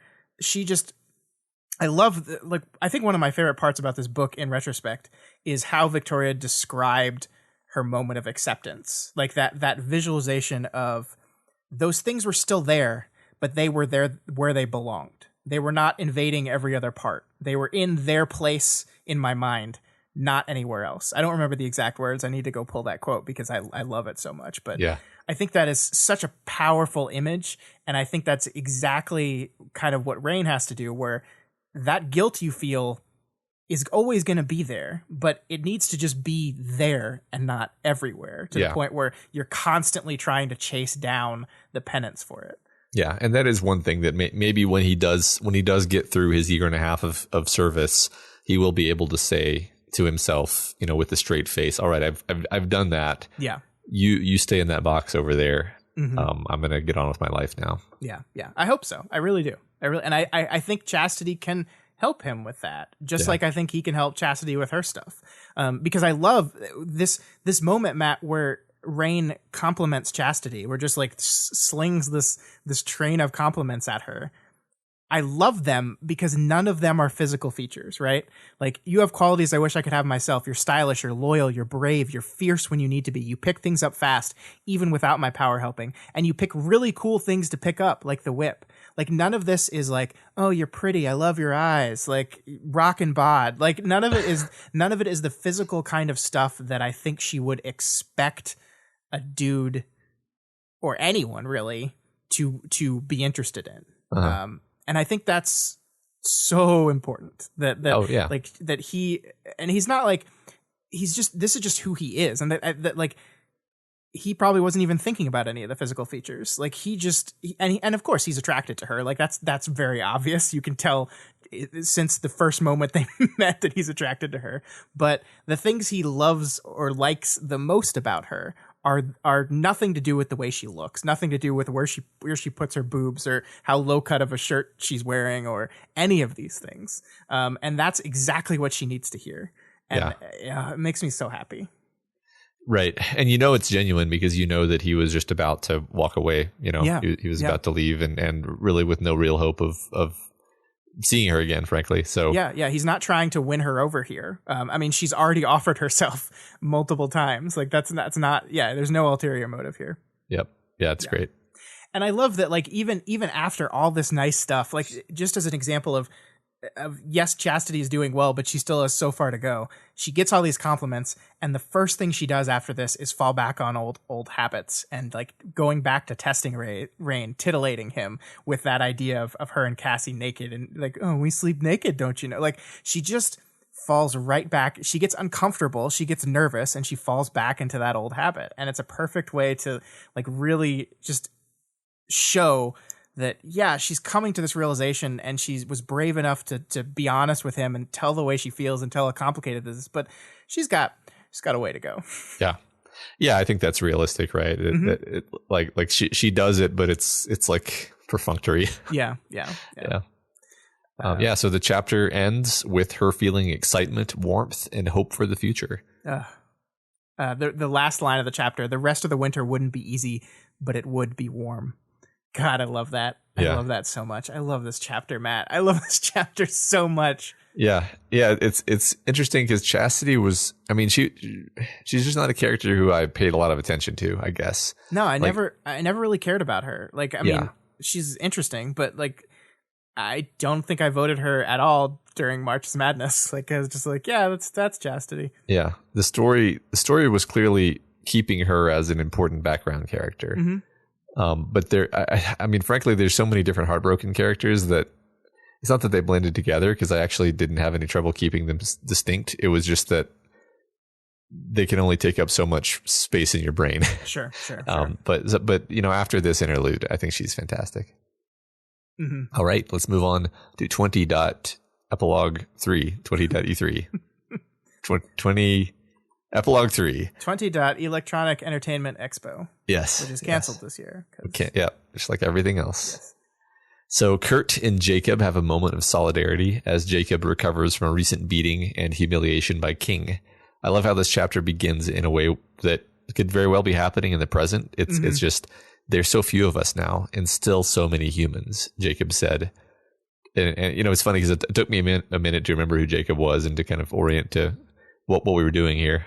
It's great. Yeah, me too. I mean, that was a name we haven't heard in a long, long time, right? So it was not one that was fresh on my brain where I immediately read Jacob and said, oh, that's Jack. Like, I didn't know we were doing here for a long time. I mean, it takes really all the way through the opening of the chapter before you realize that this is not like you're not into the dream world. This is not Five's dream vision. This is just a good old fashioned flashback. Yeah. And I think it's really interesting the way that the structure kind of plays with that. And once again, Matt, we have this really dark opening. We find out in a little bit that this is basically the night that King said, okay, we're going to come out as our group. We're going to declare Capes our monsters, actually. And this is how we're going to prove it, by just brutally torturing and murdering people. and it's just this horrific act. And we just came off a chapter where the character's like, it's gonna be warm, and then it's like, yeah, but also I'm gonna torture people, and you're just like, the whiplash is like, Jesus. I really like some of the worst things that humanity has to offer are standing around talking about how excellently bad they're going to be in the opening of this chapter. And it's just like, whoa. Yeah. Right. It definitely, I mean, it is funny and fun to juxtapose sort of the extremes of the parahuman story, where on the one hand we can have like catharsis and belonging and found family and self-acceptance, and then bam, Slaughterhouse-9, ultra violence and sort of relishing in the horribleness of the situation. So Kurt, we find, and we remember this too, actually, from Numberman's interlude in Worm, that Kurt was always this moderating force for Jacob. And I think maybe this even explains how Jacob went in the direction he did after Kurt left. It's kind of like sweet, actually, because like Kurt offers Jacob a handkerchief for his bloody nose. Of course, Kurt carries handkerchiefs, and we get this wonderful passage. Jacob didn't move. He'd rather keep bleeding by his own choice than be pushed to stop it. In more than one way, he stood on the edge, his eyes wild, madness-inducing years of isolation mixed with pain having stripped away something essential, which was something Kurt understood well. The difference was that the pieces that had fallen away over the years were entirely different. Between the two of them, they maybe added up to one person together. I just thought that was fantastic. It's really great. And I mean, Kurt's friendship with Jacob ends up being kind of the cornerstone of the chapter, right? Like, there's a reason why we're seeing this flashback in particular. We're defining this quote unquote friendship as the prelude to Jeff the Nice Number Boy's epilogue chapter, to the conclusion of his story, because this is to him like the only friendship he ever had. And when this clone of this man is looking for something to do and who to be and what life is now, this is the thing he's thinking about. And it's gonna matter. Right. And this is basically a recent memory for him, essentially. So. Yeah. I love this friendship with Jacob. Technically, the longest friendship Kurt had ever had was like being friends with a rabid dog. Any periods of convalescence or calm were a prelude to a lashing out. Like, the longest friendship you've ever had is this thing that basically completes him as a human being is just terrible and unhealthy. Yeah. And we know that Jack is, a terrible monster. And yes. He may have gotten something out of his relationship with Kurt, but I don't think it was anything particularly admirable. Or like Kurt says here, the parts of him that would have actually been capable of real friendship have probably been stripped away by his experiences. Yeah. So we gradually learn that the two of them have to talk very carefully because Screamer is loyal to King and she's always listening to everything. We see that the two of them desperately want out from under King's thumb, but his powers and the loyalty of other strong psychos make it impossible. And so they have to plan with utmost subtlety. And I think this is kind of fun just because, we know they're going to succeed eventually. And overall, it was just neat to see this little vignette of the past. Yeah, I agree with that. I think it's fun being in this flashback. I think it was surprising to me because I think doing a flashback and an epilogue is an interesting choice. And in these past epilogues, we've seen dream memories, which like I said, I thought this was at first. But this, like we said, just a good old fashioned flashback. And we learn later why this is happening. And I think it makes perfect sense once you have read through the entire chapter. But I was really surprised that an epilogue would have a flashback to a pre-climax of the story moment. Like not only that, but like a pre any part in either of these stories moment. But I think it does work here because the past, quote unquote, is such an important motif in the story. Like this idea of the things that have happened in the past and how those define us is so important to the story that Jeff thinking about this moment, thinking about his past relationships when trying to plot a new course seems so important to me. Like you have to consider those things. Those are things that you went through. Absolutely. All three interludes have started in the past in different ways. We have a dream of the past. We have a kind of rumination on the past and where Chastity came from, and now we have a memory of the past. And I mean, I wouldn't be surprised if this keeps up, this idea that the people have different ways of relating to the past, different ways of being stuck in the past, and maybe we're going to see some other modes of being stuck in the past in the subsequent epilogues. Like clearly, the Kenzie one will have her watching the past on a screen, obviously. Probably, yes. I don't actually know, but that'd be cool. Yeah.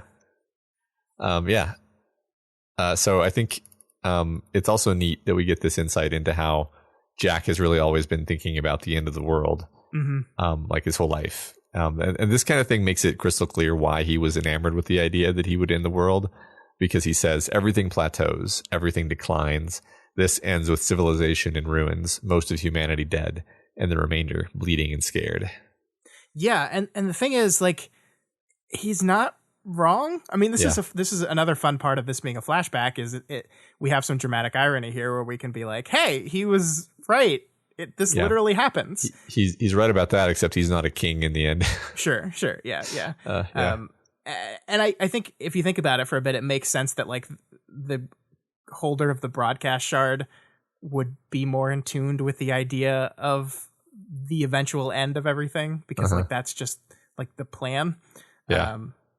But the thing about this is, like, he's right while also being wrong, because like a lot of this book has been, okay, this is the end, this is the plateau, now what?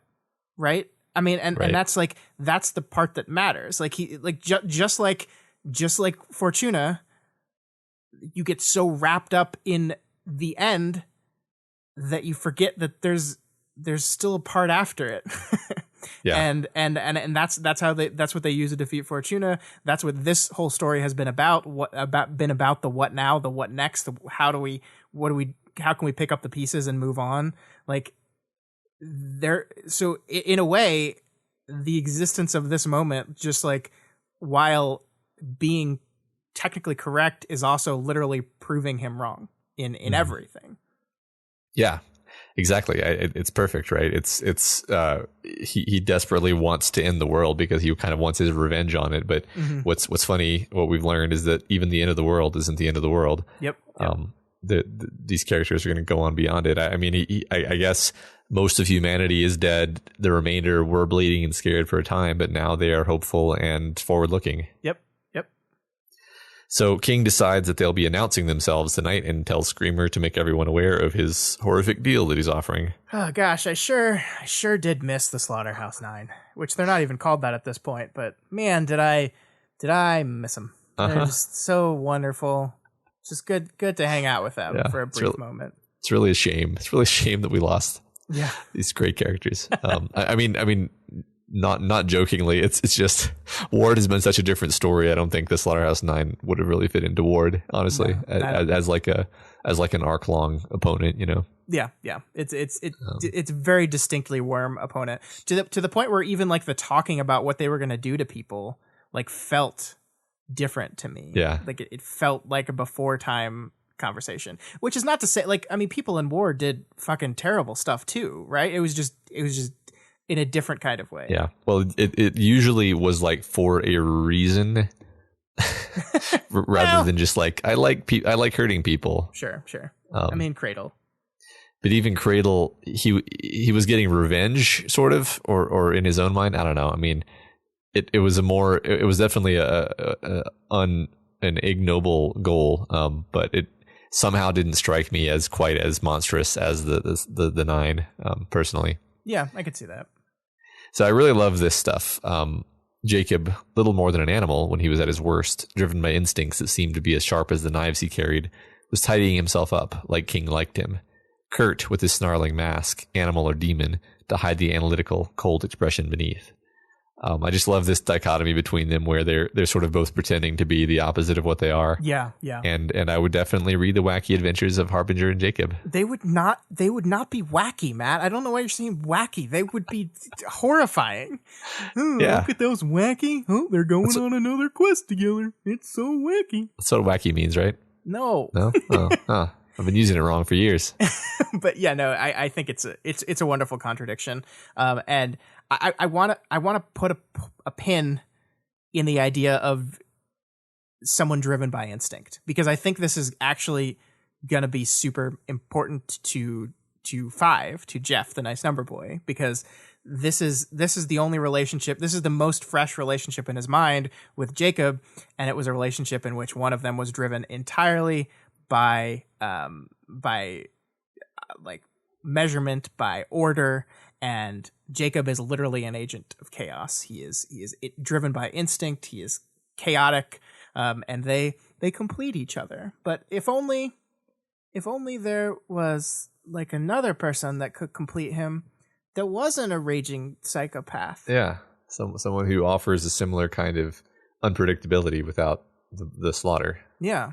Yeah. Really the key is without the slaughter. Yeah, right. So 5 pauses his recollections of what is to him a recent memory and works his way through the ruins of the battle with the slaughterhouse a lot. He makes his way down Golem's stairway of hands and locates the mass of containment foam that holds Jack. He treats us to a detailed rundown of why containment foam is rarely used in combat and why his canister of foam-dissolving solvent is super duper illegal. So, okay, first of all, I love that we're revisiting this slaughterhouse a lot battleground. Yeah. Did you know that some people call it Slaughterhouse 9000? That's not as good. Never heard it before. Good. Yeah. He makes like I love like we're slowly like realizing what's happening here. Like we just saw this flashback, and we don't really understand where it was oriented in time at first. We don't understand where we are now. And then suddenly it's like, okay, we're in Five's head. He's in the City of Angels. We're crawling down Golem hands. And we're like, wait a minute. He's going to visit Jacob. That's why we just saw this flashback with Jacob. It's a really cool, like, build up to what is happening here and what we're about to see.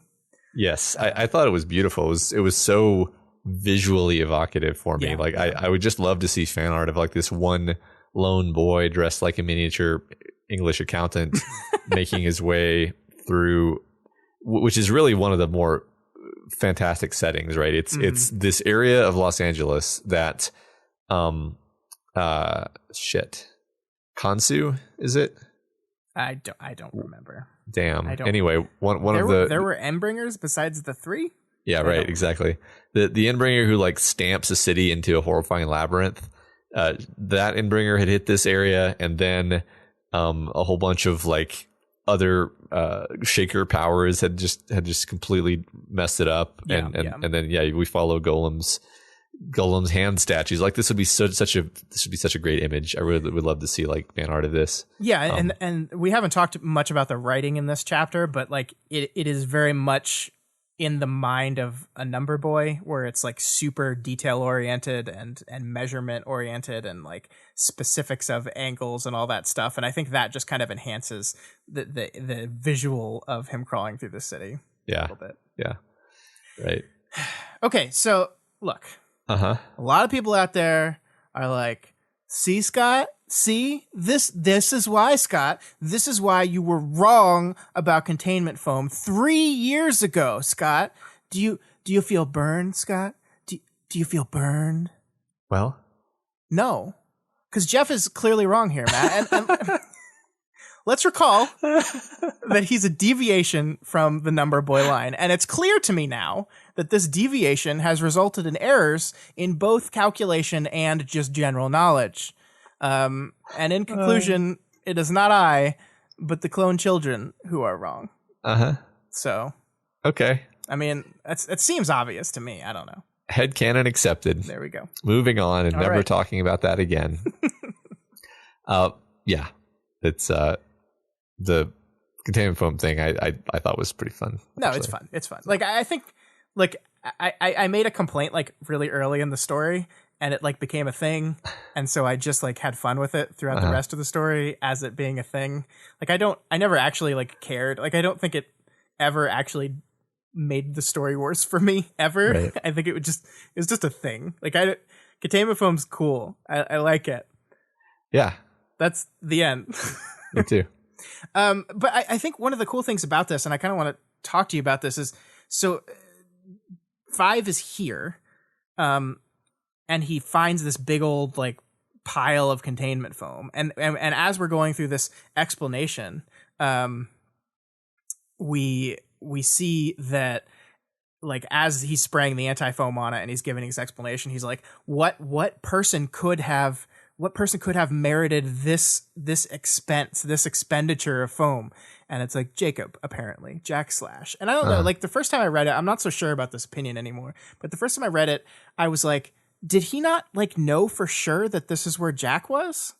And that's interesting to me. I think he did. I mean, he knew how the battle played out. Maybe he wasn't sure if this was the exact lobe of it. But I think he did. I think it was more like just a prose flourish to say like who it had been. It had been Jack. Yeah.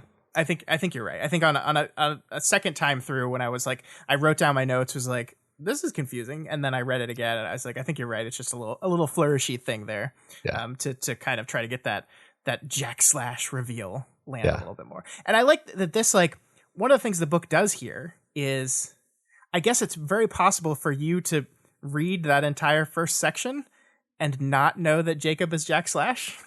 Like, it could be possible, right? Like, the name Jacob is used so long. I mean, like, you remember who King is, you remember who Harbinger is, and Screamer is, but it is possible that you don't remember, like, 'cause I don't think Jack Slash is said at all in that section, because I don't think he had adopted that name yet. No. So this is just, this sentence here, Jacob, apparently, Jack Slash, just makes it clear, in case you forgot, in case, like, or you didn't want to Google Parahumans Jacob, remind me who this is because I forgot about it. The text here in the text is making that 100% clear.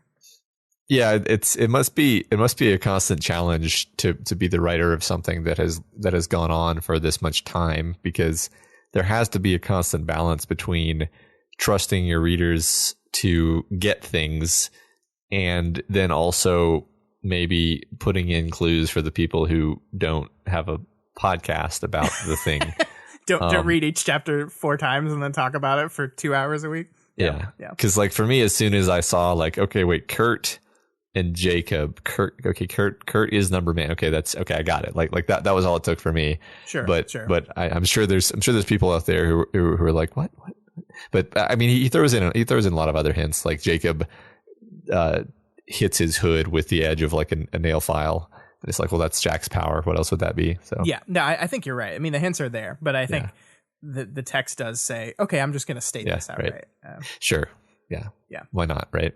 Sure. So 5, prompted by Sveta, starts talking to Jack as though paying respects at a grave. Jack's mind has melted after 2 years spent encased in foam, and he alternates between twitching and smashing his head against the Grey Boy barrier. And look, I don't want to like wish horrible fates worse than death on anyone, but like maybe this one's okay. Yeah. Maybe this one's fine. I'm having a hard time feeling bad about it. Yeah. We also get told here that they've basically decided that they're going to be popping all the time bubbles. And if the person in it is enough risk, which they kind of all are, because I think he says something like 93% or 94% something chance of second trigger if you've been in one of these bubbles, they're just gonna get rid of them. So bye Jack. This is just like the perfect ending for a perfect scumbag here. Yeah, like, and you know, this was always true, but we're being faced with the fact that we have a suspicion that Jack's trigger involved something involving isolation. I mean, there's a word of God about it. Leaving the word of God aside, Kurt has just said like it was a long period of isolation that led to him triggering. Yeah. So him having his end be buried under foam for 2 years is such a poetic, evil, ending for this guy. Yeah, and we'll talk about this in a bit, but like Kurt has made the foam go away, and Jack sees the world for the first time. What's left of him in there sees the world for the first time, including the sun. And I want to talk about that so much, but we'll get there. But I love this line here. It will be another 7 weeks and 3 days. In the meantime, you get your ruins, you get your blood, you get to be king of your own desolate little world. It's just, I don't wish ill towards anyone, but this is satisfying. Yeah, this is great. I wish ill toward Jack. There you go. I'll say it. Okay, you say it. I'm trying to be. Yeah, fuck Jack. Like fuck Jack. Yeah. Bye. Yeah. So the emotionally constipated young man gradually unloads his feelings on Jack Slash. He talks about the idea that Kurt, all of the Kurts really, have always been more interested in order, in making the world make sense, than in Jack's vision of blood and ruin. Because he finds it satisfying. He finds it more satisfying to create order and to make sense of things. Yeah. Except Five himself doesn't really feel compelled to follow that path in the same way that his brethren did. So neither Jack's vision nor the original Kurt's vision really appeals to him and makes him feel adrift. Yeah, I think this exchange is so wonderful to me, Matt. So we know that Kurt left the Slaughterhouse 9 like the second Jack took control of it, right? Yeah. And here we're told specifically almost as a direct kind of rebuttal to the things that Jack stood for. Like Jack was instinct and chaos, whereas Kurt is order and analysis. And he says flat here, like, this was not for noble purposes. Like, it wasn't like, I want to do good. It's just like, you represent this, I want to represent the opposite of that, and let's see if I can beat you, if my order and analysis can beat your chaos and instinct. And really just because that's the only way he understands the world, right? Yeah. That's just the way he sees the world. And I love this moment where they say the world ended and he had the opportunity to make it make sense again. Because basically the world ending the way it did with Jack was it being like, yeah, chaos, instinct. And Kurt gets an opportunity to make it go, no, order, let's do order. Order's good. Yeah. And we asked why he did what he did, setting up the economy, helping. He described it as satisfying, like pressure washing a deck or finishing a puzzle. The outcome is inevitable. It's steady improvement of the world around you. And that is, that's so, there's so much there, right? Because we see that Five has deviated from Kurt enough to where that satisfaction is valueless to him. Like the pressure washing a deck, finishing a puzzle, those things don't provide him the satisfaction in the same way that it did for his brothers and it does for his dad. Sure. Yeah. There's this great yin yang between these two characters. It's really a great dyad, a great dichotomy. I mean, that's kind of what I was getting at when I said I'd watch the wacky adventures of these two characters, because I know. Yeah. Because just I mean, this has been great. It's the kind of great that makes me want more of it, you know. I'm just expressing the feeling of like, this is satisfying in a deep way. I think also I'm just fond of like friends who have some sort of tragic flaw at the heart of their friendship, where you know they're going to become nemesis at some point. Like I've always loved that general kind of plot. Like it's kind of a Death Note thing, sort of vaguely.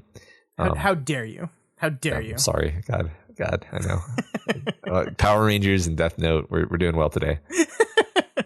Yeah, no, I know what you mean. I'm much more excited by the malfunctions and Five yin and yang than the horrible monster one. But I get what you mean. Yeah. So there is something there's a motif I picked up here that I wanted to talk to you about a little bit, because I think this is really interesting. There's this recurring image of the sun used throughout this chapter that I wanted to kind of talk about first. When we first meet King, one of the things that is said is, "Look out there and what do you see?" The sun is set, Kurt volunteered. And this is hilarious, first of all, because like King is speaking metaphorically, right? Figuratively. Like he's saying, what do you see out there? And Kurt cannot see anything but the literal. It's like the sun is set. And he's like, beyond that, the stars are there. Yeah. So that is our establishing moment.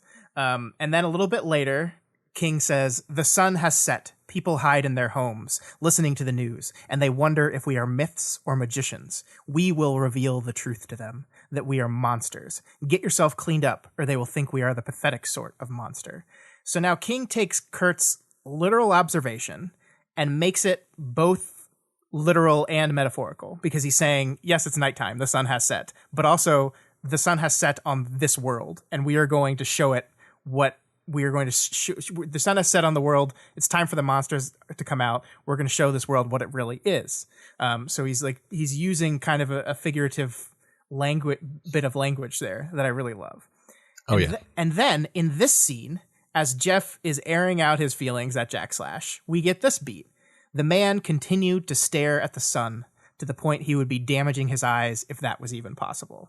So perhaps I'm reading into this a bit too much. And it's literally just supposed to represent Jack's insanity and also the fact that the foam is gone for the first time in 2 years. But I can't help but look at this as the third beat. The sun is set. The monsters are coming out. Jack, for the first time, gets uncovered by foam. And look, buddy, look what's up in the air. The sun is there again. You were wrong, you stupid asshole.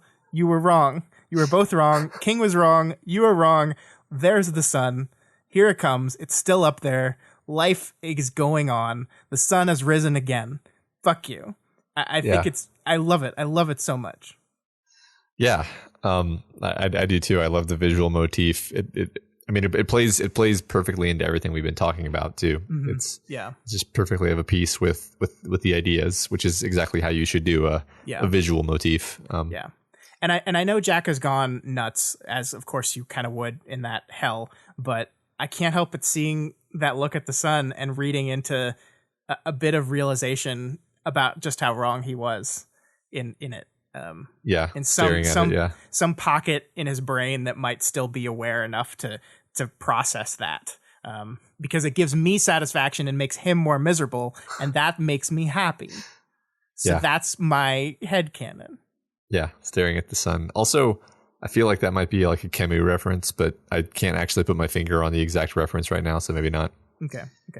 There is also one more sun reference in the book. It doesn't, or in this chapter, it doesn't quite line up as well as that 3 beat, but there is in a few paragraphs where 5 is looking at Sveta and the sun like catches on the droplets of her hood. And he glanced at her, the sun was still peering through the clouds, and the droplets on her colorful hood were catching in the light. Almost as if to figuratively say, like, your path to the sunshine, to the sun rising and not setting, goes through this girl. Can't you see that? Look how the sun's catching on her hood, her face. Look at how it's shining on her. This is your path forward. This is your hope. I don't know. I don't like the other 3 feel of a purpose. This one is a little bonus for me that I don't feel as confident of the purposefulness of it, but I still really like it. Well, yeah, you just say that the sun is shining on Sveta, the sun rises the next day, even if it's set. Yeah. It's funny. It's always funny for someone to say like the sun is setting on this. And it's like, yeah, but that's not a great metaphor because the sun will rise again. Yeah, it's literally like one of the only constants we have in this world that's definitely going to come back. Yeah. Yeah, like pick a better metaphor for an ending because it will definitely come back. So yeah, the sun has risen again and it's shining on Sveta. I think that works. That works for me. Yeah. Cool. I love this particular exchange. I love it a lot. I think you'd regret it if you'd missed the opportunity to say something or see him. I'm not sure I would. You said you regretted a lot of things. In those moments, I don't think you thought you would. You nodded at that, considering it. Owned by logic. Yeah, it is owned by logic. It's just a great. It's like a perfectly general statement too of just like the reason why you should do something. You're very often able to talk yourself out of it, but it can be helpful for someone to be like, I think you'll regret this if you don't do it because you've regretted similar things in the past. So yeah, and I think this is really the part of where the chapter really starts to shift to specifically show how Sveta is being this person for 5. Like that he is lost, and the thing about being lost is it takes someone to find you sometimes and lead you home to whatever your home ends up being. And Sveta is that person for 5, and she had people help her with that, right? Like that was breakthrough in Victoria, and she's kind of paying it forward in a way. Yeah, I think so. Yeah, I think that she sees someone who she recognizes as being.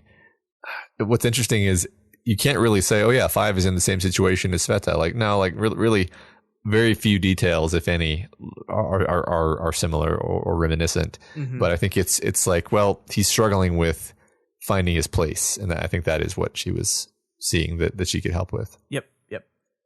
So in the car ride back to semi-civilization, the pair of them consider why 5 might have deviated from his brothers.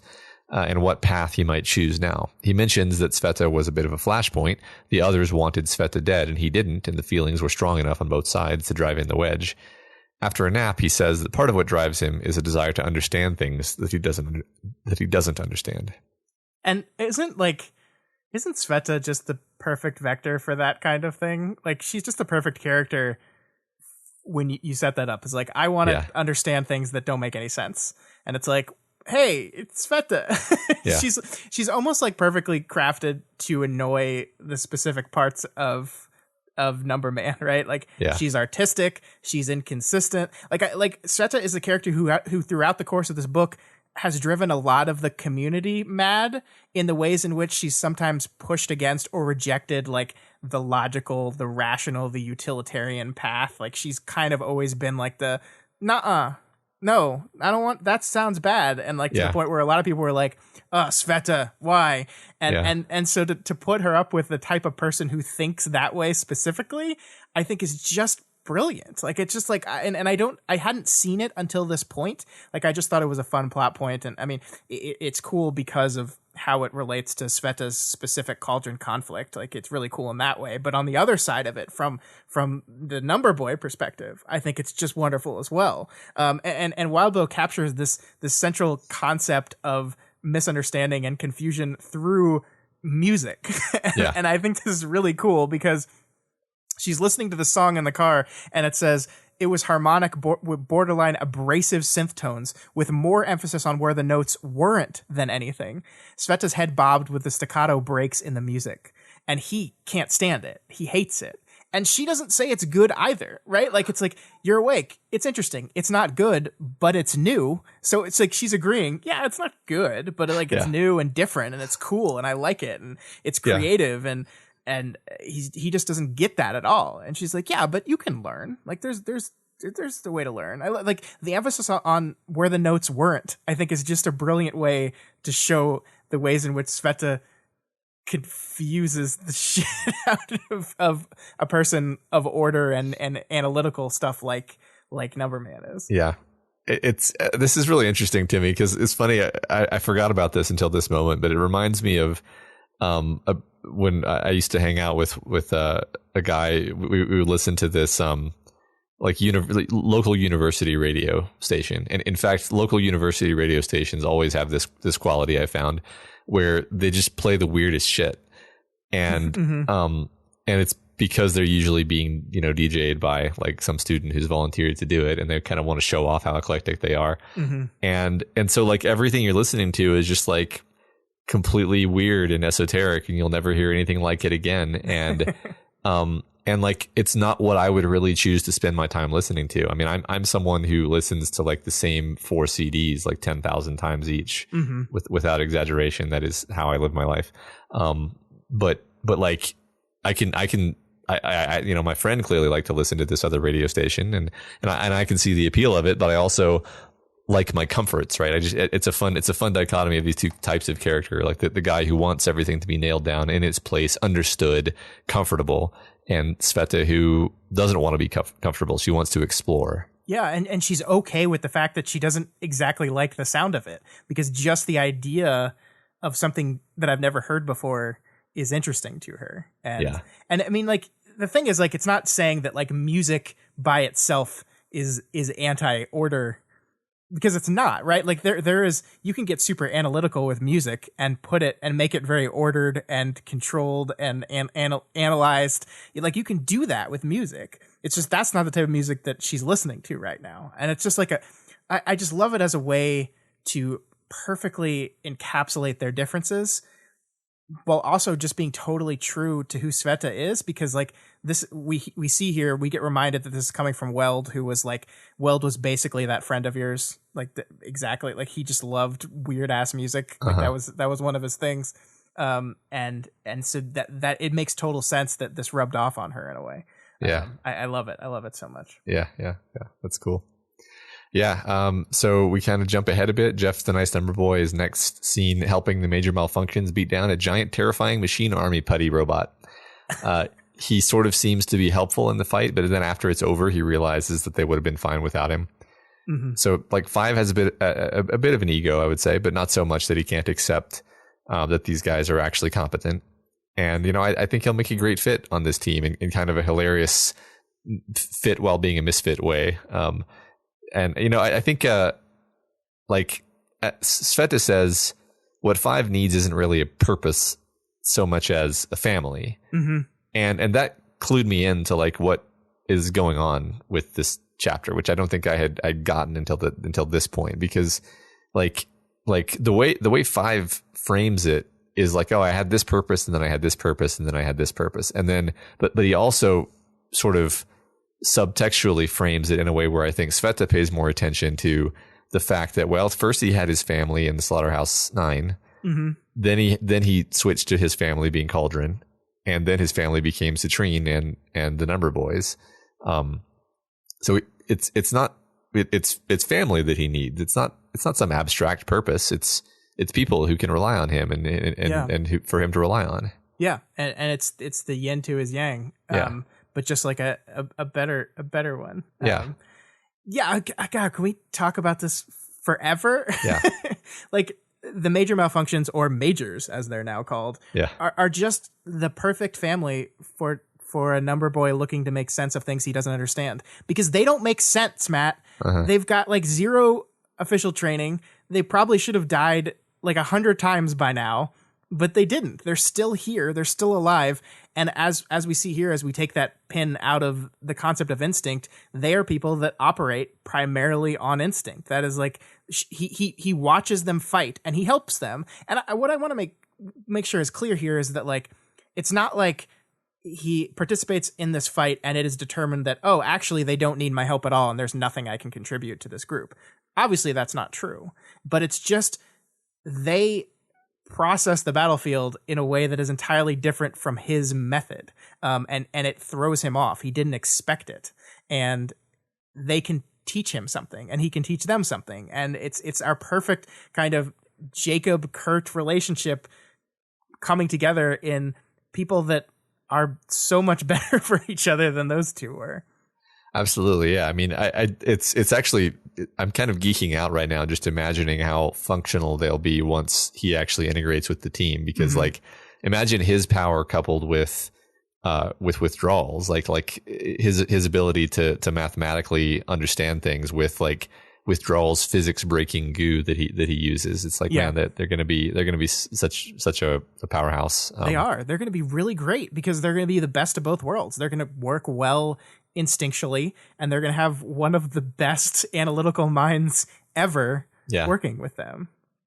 It's fun. I wonder if this is like an outcome that Wildbow has had planned all along, or if this just like struck him at some point as like, you know, it would be absolutely perfect, because it really is absolutely perfect. I mean, it is the way, it's one of the things that I think is so fascinating about storytelling is that just like, let's hypothetically say, we don't know for sure, but let's hypothetically say, no, this was not planned from the beginning, but you're just looking at all your pieces and you're saying, okay, I got this piece in number 5. Like I've been doing all this stuff with him. I got this piece in the major malfunctions.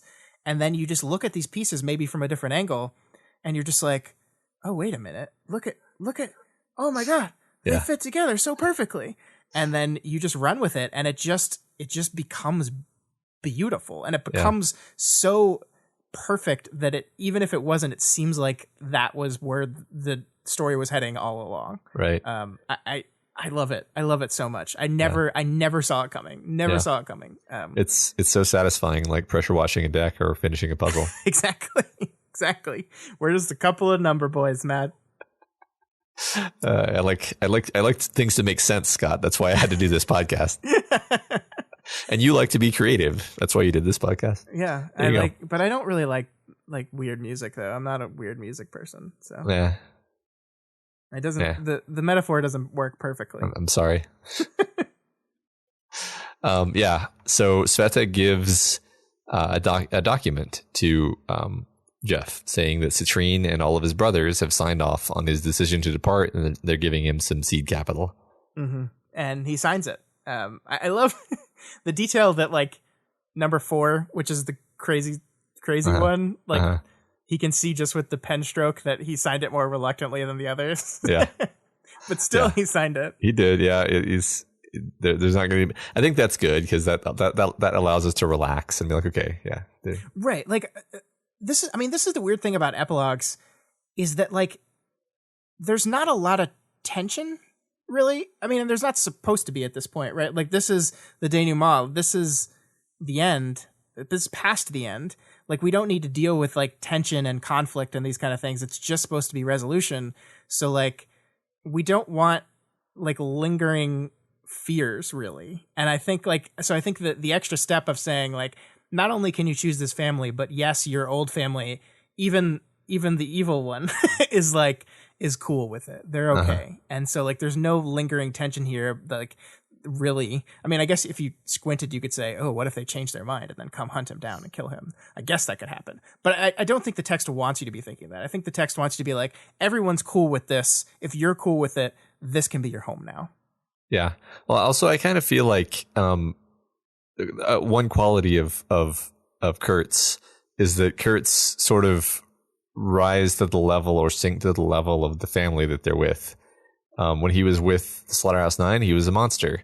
When he was with Cauldron, he was like a very sort of the sort of person who would say morals with a dry tone, and yet he was working to avert the apocalypse. Like and then now he's with Citrine and his brothers, who have like this complicated kind of family dynamic where they're kind of like her kids, but they're also kind of her ex-husband. And like, I think that they intrinsically don't want to be mass murderers. They just will do that if that's what people are doing around them. So there's no reason for me to believe that his brother's going to come after him, is what I'm saying in a long-winded way. Yeah, I gotcha. Cool. All right. So we haven't talked much about Sveta during this chapter yet. And yeah, I understand why, because we're in Number Boy's point of view and we're like reaching his conclusion. But I think would be doing a big disservice to the character if we don't spend some time on her before we wrap up this week's episode.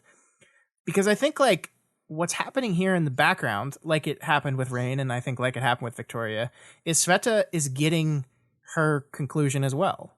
So we see in this chapter she's traveling around the U.S. with Jeff, the nice number boy, helping him and searching for stuff. And we see here in this chapter that this is something she loves.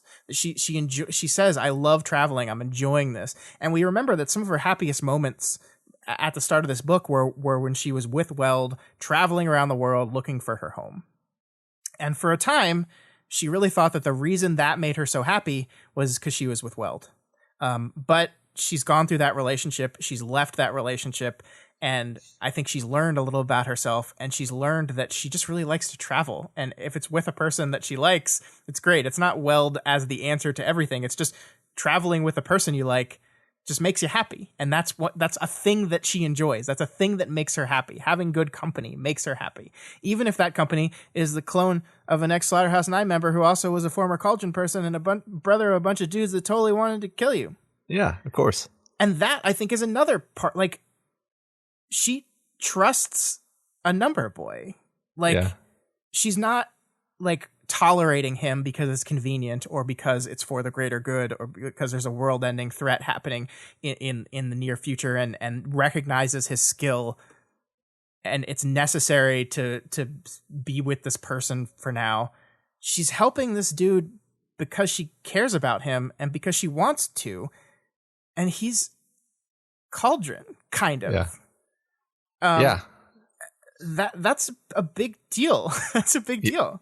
No, it is. I mean, she's come a long way. We've watched her come all this way, right? So if anything, this is just more denouement. This is like, this is manifestation of her having found peace with all these things. Like one thing I noticed that I didn't want to let slide was like her arm is described as looking like braided tendrils. Mm-hmm. And it's like, okay, well, it's an arm. It's not she's not a writhing mass of death, mm-hmm. but it's also not a perfect arm. You can see the braids. We don't know if she's doing that on purpose to kind of allow it to relax, or if now at this point she just permanently kind of has kind of a braided, imperfect appearance to her body.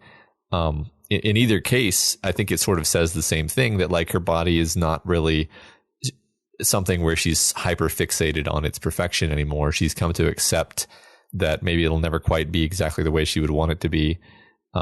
And so she's come to an acceptance with that. She's come to an acceptance with Jeff here. And, you know, she's just going forward, and she seems happy. Yeah. I mean, there's so many little things here too. Like, I think just the fact that she's listening to Weld music also shows that she's kind of either gotten further along or completed the process of getting over someone, right? Like, I think there's a time in a breakup where your ex's music is just a path to emotional pain, recalling your time with them. But she's just happily enjoying this Weld music, not really thinking anything about it. I mean, we don't see inside her head, but it doesn't seem like she's considering it any more than just, this is music that my ex introduced me to, and I grew to like it because I like it now. And that's all it is. I think the fact that she is the one that designed the Major's costumes also shows she's gotten confidence in her fashion. Remember, that was a part that she was very unsure of her fashion sense, and Victoria helped her with that. And she still went to Victoria for final approval, but the text says she's the one that designed them. She designed these costumes. She went to Victoria. Victoria said, yeah, those look fucking great. Do it. That again shows that she's found herself a little bit, and she's got more confidence in her creativity as it extends to the world of fashion. There's so much here, like in that's it's right in front of you, but it is not the focus of the chapter, showing just how good of a place Sveta has gotten to. And I loved it so much. Yeah, me too. It's so satisfying. Yeah. And then the last bit of the chapter is, come along on my next road trip, maybe. That's all. I'd like help in finding my home this summer. And so we leave Sveta helping someone else find his home, and then searching for hers. Yeah, which is not a fully satisfying ending, right? It's not saying, Sveta's home, right? No, it's less. It's not like Rain sort of found his people. Sure, that felt good. This feels good in a very different way. Sveta hasn't found her home, but she is optimistically looking for it. Yeah, and that's positive in a different way. Yeah, no, I agree with that. Yeah, cool. I mean, satisfying feels like, like my gut reaction when you said it's not very satisfying was to push back on you. But she has not completed her journey. Yes. In a similar way to the fact that Rain has found his place, but has still not completed his journey. Right. That Victoria has maybe found her place, but has still not completed her journey. Yeah, right. I mean, it's not Sam Gamgee returning from his trip and there's like absolutely everything is fine. Yeah, right. The end. Right. It's which is not, I don't think that would work thematically with the themes that we have in this story. Right. Yeah. I think this is, for the story that was being told, like the perfect end for Sveta. Yeah, I agree. All right, Scott, let's talk about last week's discussion question, which was your brilliant question of why epilogues. You paused a little too long after brilliant. No. What do you mean by that? No. So why epilogues? Sure. Watson says, I've read this somewhere on a Discord server, but it's been so long I've forgotten who it was. Sorry for the lack of attribution. Basically, the commenter was talking about the concept of aftercare, that after very rough sex, the dominant partner is supposed to make sure their partner is reassured, treated gently, and made to feel good. The commenter specifically said that Ward hadn't been doing that properly. I think that it was somewhere around arc 18 or 19 when the Titan slugfest was still ongoing and didn't show any signs of relenting. So with this awkward metaphor, I'm proposing that epilogues in general can serve to provide that aftercare, when doing so during the main story would have disrupted the flow of the narrative. So far, the epilogue chapters have been doing a damn good job of that. We get to see Chevalier steering the Wardens in a new direction. Victoria takes some time for herself. We get to see Rain and Chastity talk about their feelings and maybe future relationships, as well as a reconciliation for Foyle and Perian. Basically, each of the characters we saw were in a good position and on a good trajectory. Yeah. It's a wonderful metaphor. It is an interesting metaphor, but yeah. I will say, like, read American Psycho. If you if you think that literature like needs or should have this attitude of taking care of you, Because I don't know. I don't. I think that this book was trying to make us feel exactly the way it made us feel. So yes. Yeah. Anyway, I don't want to get into critiquing critiques right now, but I agree with what you just said. Yeah. All right. Up next, we have Sarah Penguin, who lists a couple of reasons. The first is desiderium, that feeling when you spend so long on a book living in a world that you feel sort of lost and numb when you come out of it, where you want more book, but there is no more book. Epilogues help with that by providing some idea of the future for characters you love, but vague enough your imagination has to do most of the work. After a lot of heartbreaking and gut-wrenching moments, we get some happy moments. We saw how lonely Lisa was in her interlude, and saw what Victoria has been through, and now we get to see them tease each other and be happy, which is cathartic. Responsible authors should provide aftercare. There's aftercare again for the readers after a long, hard emotional pounding. I feel those emotions when I saw E1, but it would have hit me harder if there was no epilogue at all. Themes is Sarah Penguin's next example. It is one last chance to hit the readers who didn't pay much attention over the head with the themes. We also get to see the application of lessons that have been learned. In the last chapter, we see Victoria learn to stop throwing herself into violence, but we see how that lesson will affect her future in the epilogue. World building and sequel. It helps to build the idea that the world exists for more than just the story and can leave room for another book. We saw Dragon, Defiant, Heartbroken, and Undersiders in the Worm epilogue, and they were very important in Ward. We saw the Wardens being made and teased the idea of the flock. Even had Amy, Teacher, and Ziz mentioned, and they turned out to be antagonists. We got some mention of possible threats and teased the idea of shard messages in the chapter, but leave them for another day. I have no idea if there will be a Parahumans 3, but Wildbow has left the door open just in case he wants to. Good answers. Yeah. I mean, all three of these feel really true to me. Definitely. I do. I'm fascinated by this perspective that authors are supposed to provide aftercare. I've read so many books that were just harrowing and brutal experiences with nothing positive or entertaining that I still find to be valuable literature. So I just don't think that's true. I think that this is maybe true for a certain type of genre fiction. Sure. But I don't want to get sidetracked. Yeah. I love that answer overall. So, I do too. Yeah. The way Wildbow likes to conclude stories, big, all or nothing breakneck, fast-paced final conflicts, doesn't leave a lot of room for gradually wrapping up character stories over the course of the final act. Compare it to, say, a doorstopper fantasy novel where the action is spread out a long time in space enough that you can probably fit conclusion stuff in. So Wildbow leaves it until after the finale, and he can provide closure to the characters without a big point of narrative tension breathing down their necks.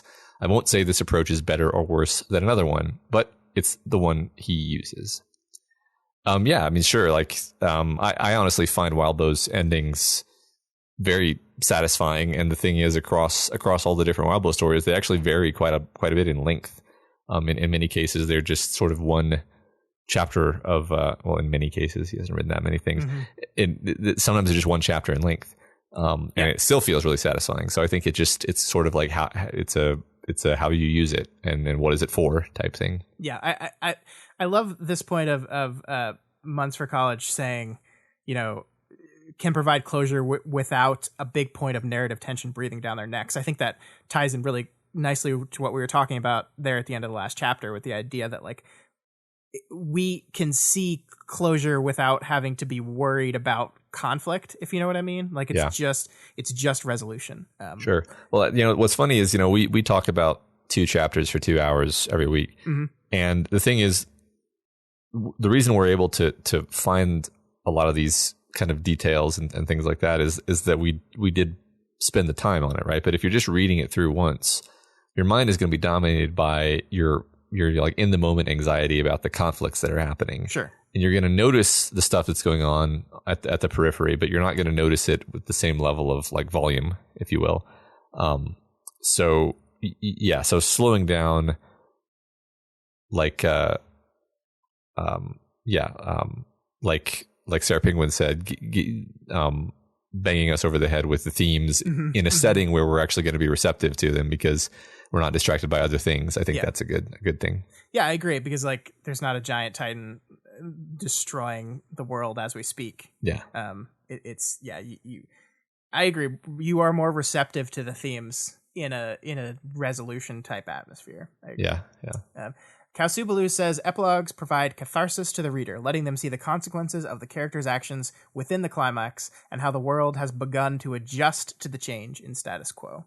I like that answer a lot because I think like in traditional narrative story structure, like we get to our climax and then we have our moment of resolution, and a lot of authors like cut the resolution fairly short in the chapters proper, and so like the hero's journey, like the return home changed portion of the hero's journey, is relegated to epilogues a lot, and I think in that function it serves very much as just like if the important part is how do the characters change over the course of the story, and the climax is that moment of final change, then the epilogue provides a way to see what that change actually long-term accomplishes. Yeah, I agree. I mean, the last part of this arc and the epilogues are basically Act 5 in a 5-act structure. Mm-hmm. They're the consequences, if you will. Yeah. Cool. Sleeper Class Threat says, I once heard epilogues described as revealing the fates of the characters. At the time, that wording passed through one ear and out the other, but since I've been stewing over it in response to this question, I find it a really interesting concept. The end of this book isn't the end of the characters, just the end of the main plot. The epilogue is focused on how the plot has changed the characters and hints toward who they are now that the plot is over. The end of the story's main body covers what happens to the characters, whereas the epilogue puts control back into their hands and allows them to decide who they are now in the aftermath. You can see this in how Victoria is handled at the end of the arc versus the first epilogue. In 2011, she is still adjusting and reacting to what is happening around her. She's searching for resolution and tweaking her mindset as she goes along. Then, when we see her in 20.E1, she has finally reached the pinnacle of who her experiences were shaping her to become. There's no more indecision on who she is meant to be. Her fate has been revealed. They then say there are exceptions, such as those where you're just setting up dominoes for a sequel. But this model works best for any story where the storyline is actually finished. Yeah. I like that answer a whole lot. Thank you so much. I haven't seen the name Sleeper Class Threat in our discussion questions before, so if you're new to answering discussion questions, awesome. Loved Welcome. It. Yeah. If you're not, and I just forgot your name, sorry. All right, last but certainly not least, we have Farm Fresh Hornets, who says, sometimes there's a lot of hanging threads left in a story, and by the time of resolution, because it would have been so incredibly awkward to cram them all into the falling action. The story has to end at some point, because presumably the author has picked the most interesting part of the characters' lives to tell you about, and now that they've finished that part, so keeping the focus on their day-to-day progress would be comparatively slow and boring. I would bring up examples from a certain anime or manga series here, but I don't want Scott to break out in hives. Thank you so much. The story has to end by saying, we've cleared the peak, it's all easier going for these characters you love from here. Why epilogue? To say, and here's where these people you care about are going, now that they have a chance to live the way they wanted instead of the way they have to. I really, really like that the first chapter of the epilogue is in the same time frame as the last chapter of the book. It starts at roughly the same time and ends just a few minutes after. It signals that yes, there's still work to do. Yes, the immediate threats haven't been totally tied up. Wildbow knows and acknowledges that, but it's not what he's going to talk about if it hadn't I can't read. But it's not what he's going to talk about. If it hadn't kicked into epilogues here, if 20.E1 had instead been 20.A, and we'd had a whole waking everyone up and pushing away the machine army fallen action arc, can you imagine how fucking tense that would be? Not in the story, but here in the community. We'd be checking over every detail to look for hints that this was all Fortuna or the Sea Merc's plan all along, and the victory was really a fake out. It would suck. Why this epilogue? Because the Parahumans world doesn't get a clean resolution where every problem is neatly wrapped up, but the story, with the ideas and themes it's trying to convey through the events in the world, is done now, and that needs to be signaled somehow. That is, I think, to me, the perfect way of kind of wording what we've been talking about. This idea that, like, you signal the story is over, and that allows the final moments to land with a tension that is different from normal book tension. Yeah, I think that's a perfect way of saying it. Is if this was chapter 21.3, then it would feel totally different than if it was, I get it completely. Yeah, you're able, I think, when you call something an epilogue, you're able to lean into the fact that everyone knows that the story is over now. Like this is after the end of the story. Yeah. Like it's a fun like conceit of how we have decided stories should be told, especially in the written form. Yeah. Love it. Cool. All right. Next week's discussion question is, who are the best seemingly odd couple in Parahumans? And this doesn't have to be romantic if you don't want to make it that way. This is a nod to both our number boy and his odd couple relationship, but also Chastity and Rain and their odd couple relationship. Yeah, I think there's a lot. I mean, you could even say Harbinger and Jack. You could. Yeah. All right, that's all we got for you this week on We've Got Ward. You guys are all part of this show, so feel free to provide us with advice, questions, or thoughts on this week's reading. Yeah, we're running out of time, folks. Provide those questions or thoughts sooner rather than later. Yeah. You can reach out to us via email at gotwormpod@gmail.com or over on our Twitter account at gotwormpod. My personal Twitter is at scottdaily85, and Matt's is at containmentfoam is overpowered. Dinamail. I can't believe you're still on that, Matt, even after everything that happened. I'll never let it go. Yeah. If you're not already subscribed to We've Got Ward, we strongly recommend you hit that subscribe button and never miss an episode. You can find us on iTunes, Stitcher, YouTube, Google Play, and pretty much anywhere else in the world you can listen to podcasts. We need to add Spotify with that list because we're there too. Spotify. Yeah. There you go. I'm going to add it right now, and they'll be there for the next 2 or 3 episodes. Yeah. We just copy paste our scripts, folks. There you go. Spoilers. And as always, you can find this and all the other shows we do over at our website, doofmedia.com. This Friday at 9:30 p.m., Matt, we're going back to the Stormlight Archive, and we are finishing up our book club covering The Way of Kings. We're doing part 2, which is the second half of the book. We'll be doing that this Friday, 9:30 Central. It was a great conversation last month, and I'm very much looking forward to talking about the second half of the book, which I think I can say that I enjoyed considerably more than I did the first half. So, I agree. So if you've read that book before or haven't, I guess just show up and hang out with us for a couple hours and talk about Brandon Sanderson and the Stormlight Archive. Yeah, that's going to be great. Yeah. So if you like any of our shows and you want to support them, consider donating to our Patreon account at patreon.com/doofmedia. Supporting us on Patreon at the $20 per month level allows you to select a movie or a short story for us to do an episode of the Doofcast about. Mm-hmm. It, as well as every other level, gives you the ability to vote in our quarterly fan art and costume contest and the excellent Discord chat as well. Yeah, and also our book club votes for which book we're covering next, which is happening right now. So if you're not a patron yet, this is a great time to vote what book we're going to be covering next week. I did not put a Sanderson book on that list this time because the rule in our book club is if you put a Sanderson on the vote, it will win immediately. And, sometimes we need a little break from Brando. Yep. Put our finger on the scale of democracy there. That's fine. But yeah, of course, head on over to patreon.com/wildbow and donate to Wildbow as well, because this world that we're probably about to leave, that was his, and we were just playing in it all that time. Yeah, he made that whole world up, folks. All of it. The whole thing. Yeah, I don't know if you realized it, but he wrote those books. Every single word. Yeah. It's amazing. FYI. Yeah. Little known fact. Special thanks this week to new patrons Weldon L, Jack T, Philip R, Hippo Camper, Jamie S, new Doof dancers Jess and Peter V, and new Doof trooper Brian J. Wow, welcome and thank you for upgrading those of you who did. We appreciate that so much. Yeah. It's really awesome to see. Yeah, it really is. I think we're starting to get, believe it or not, we're starting to get people in our Patreon that don't listen to this show and probably will never hear their names here.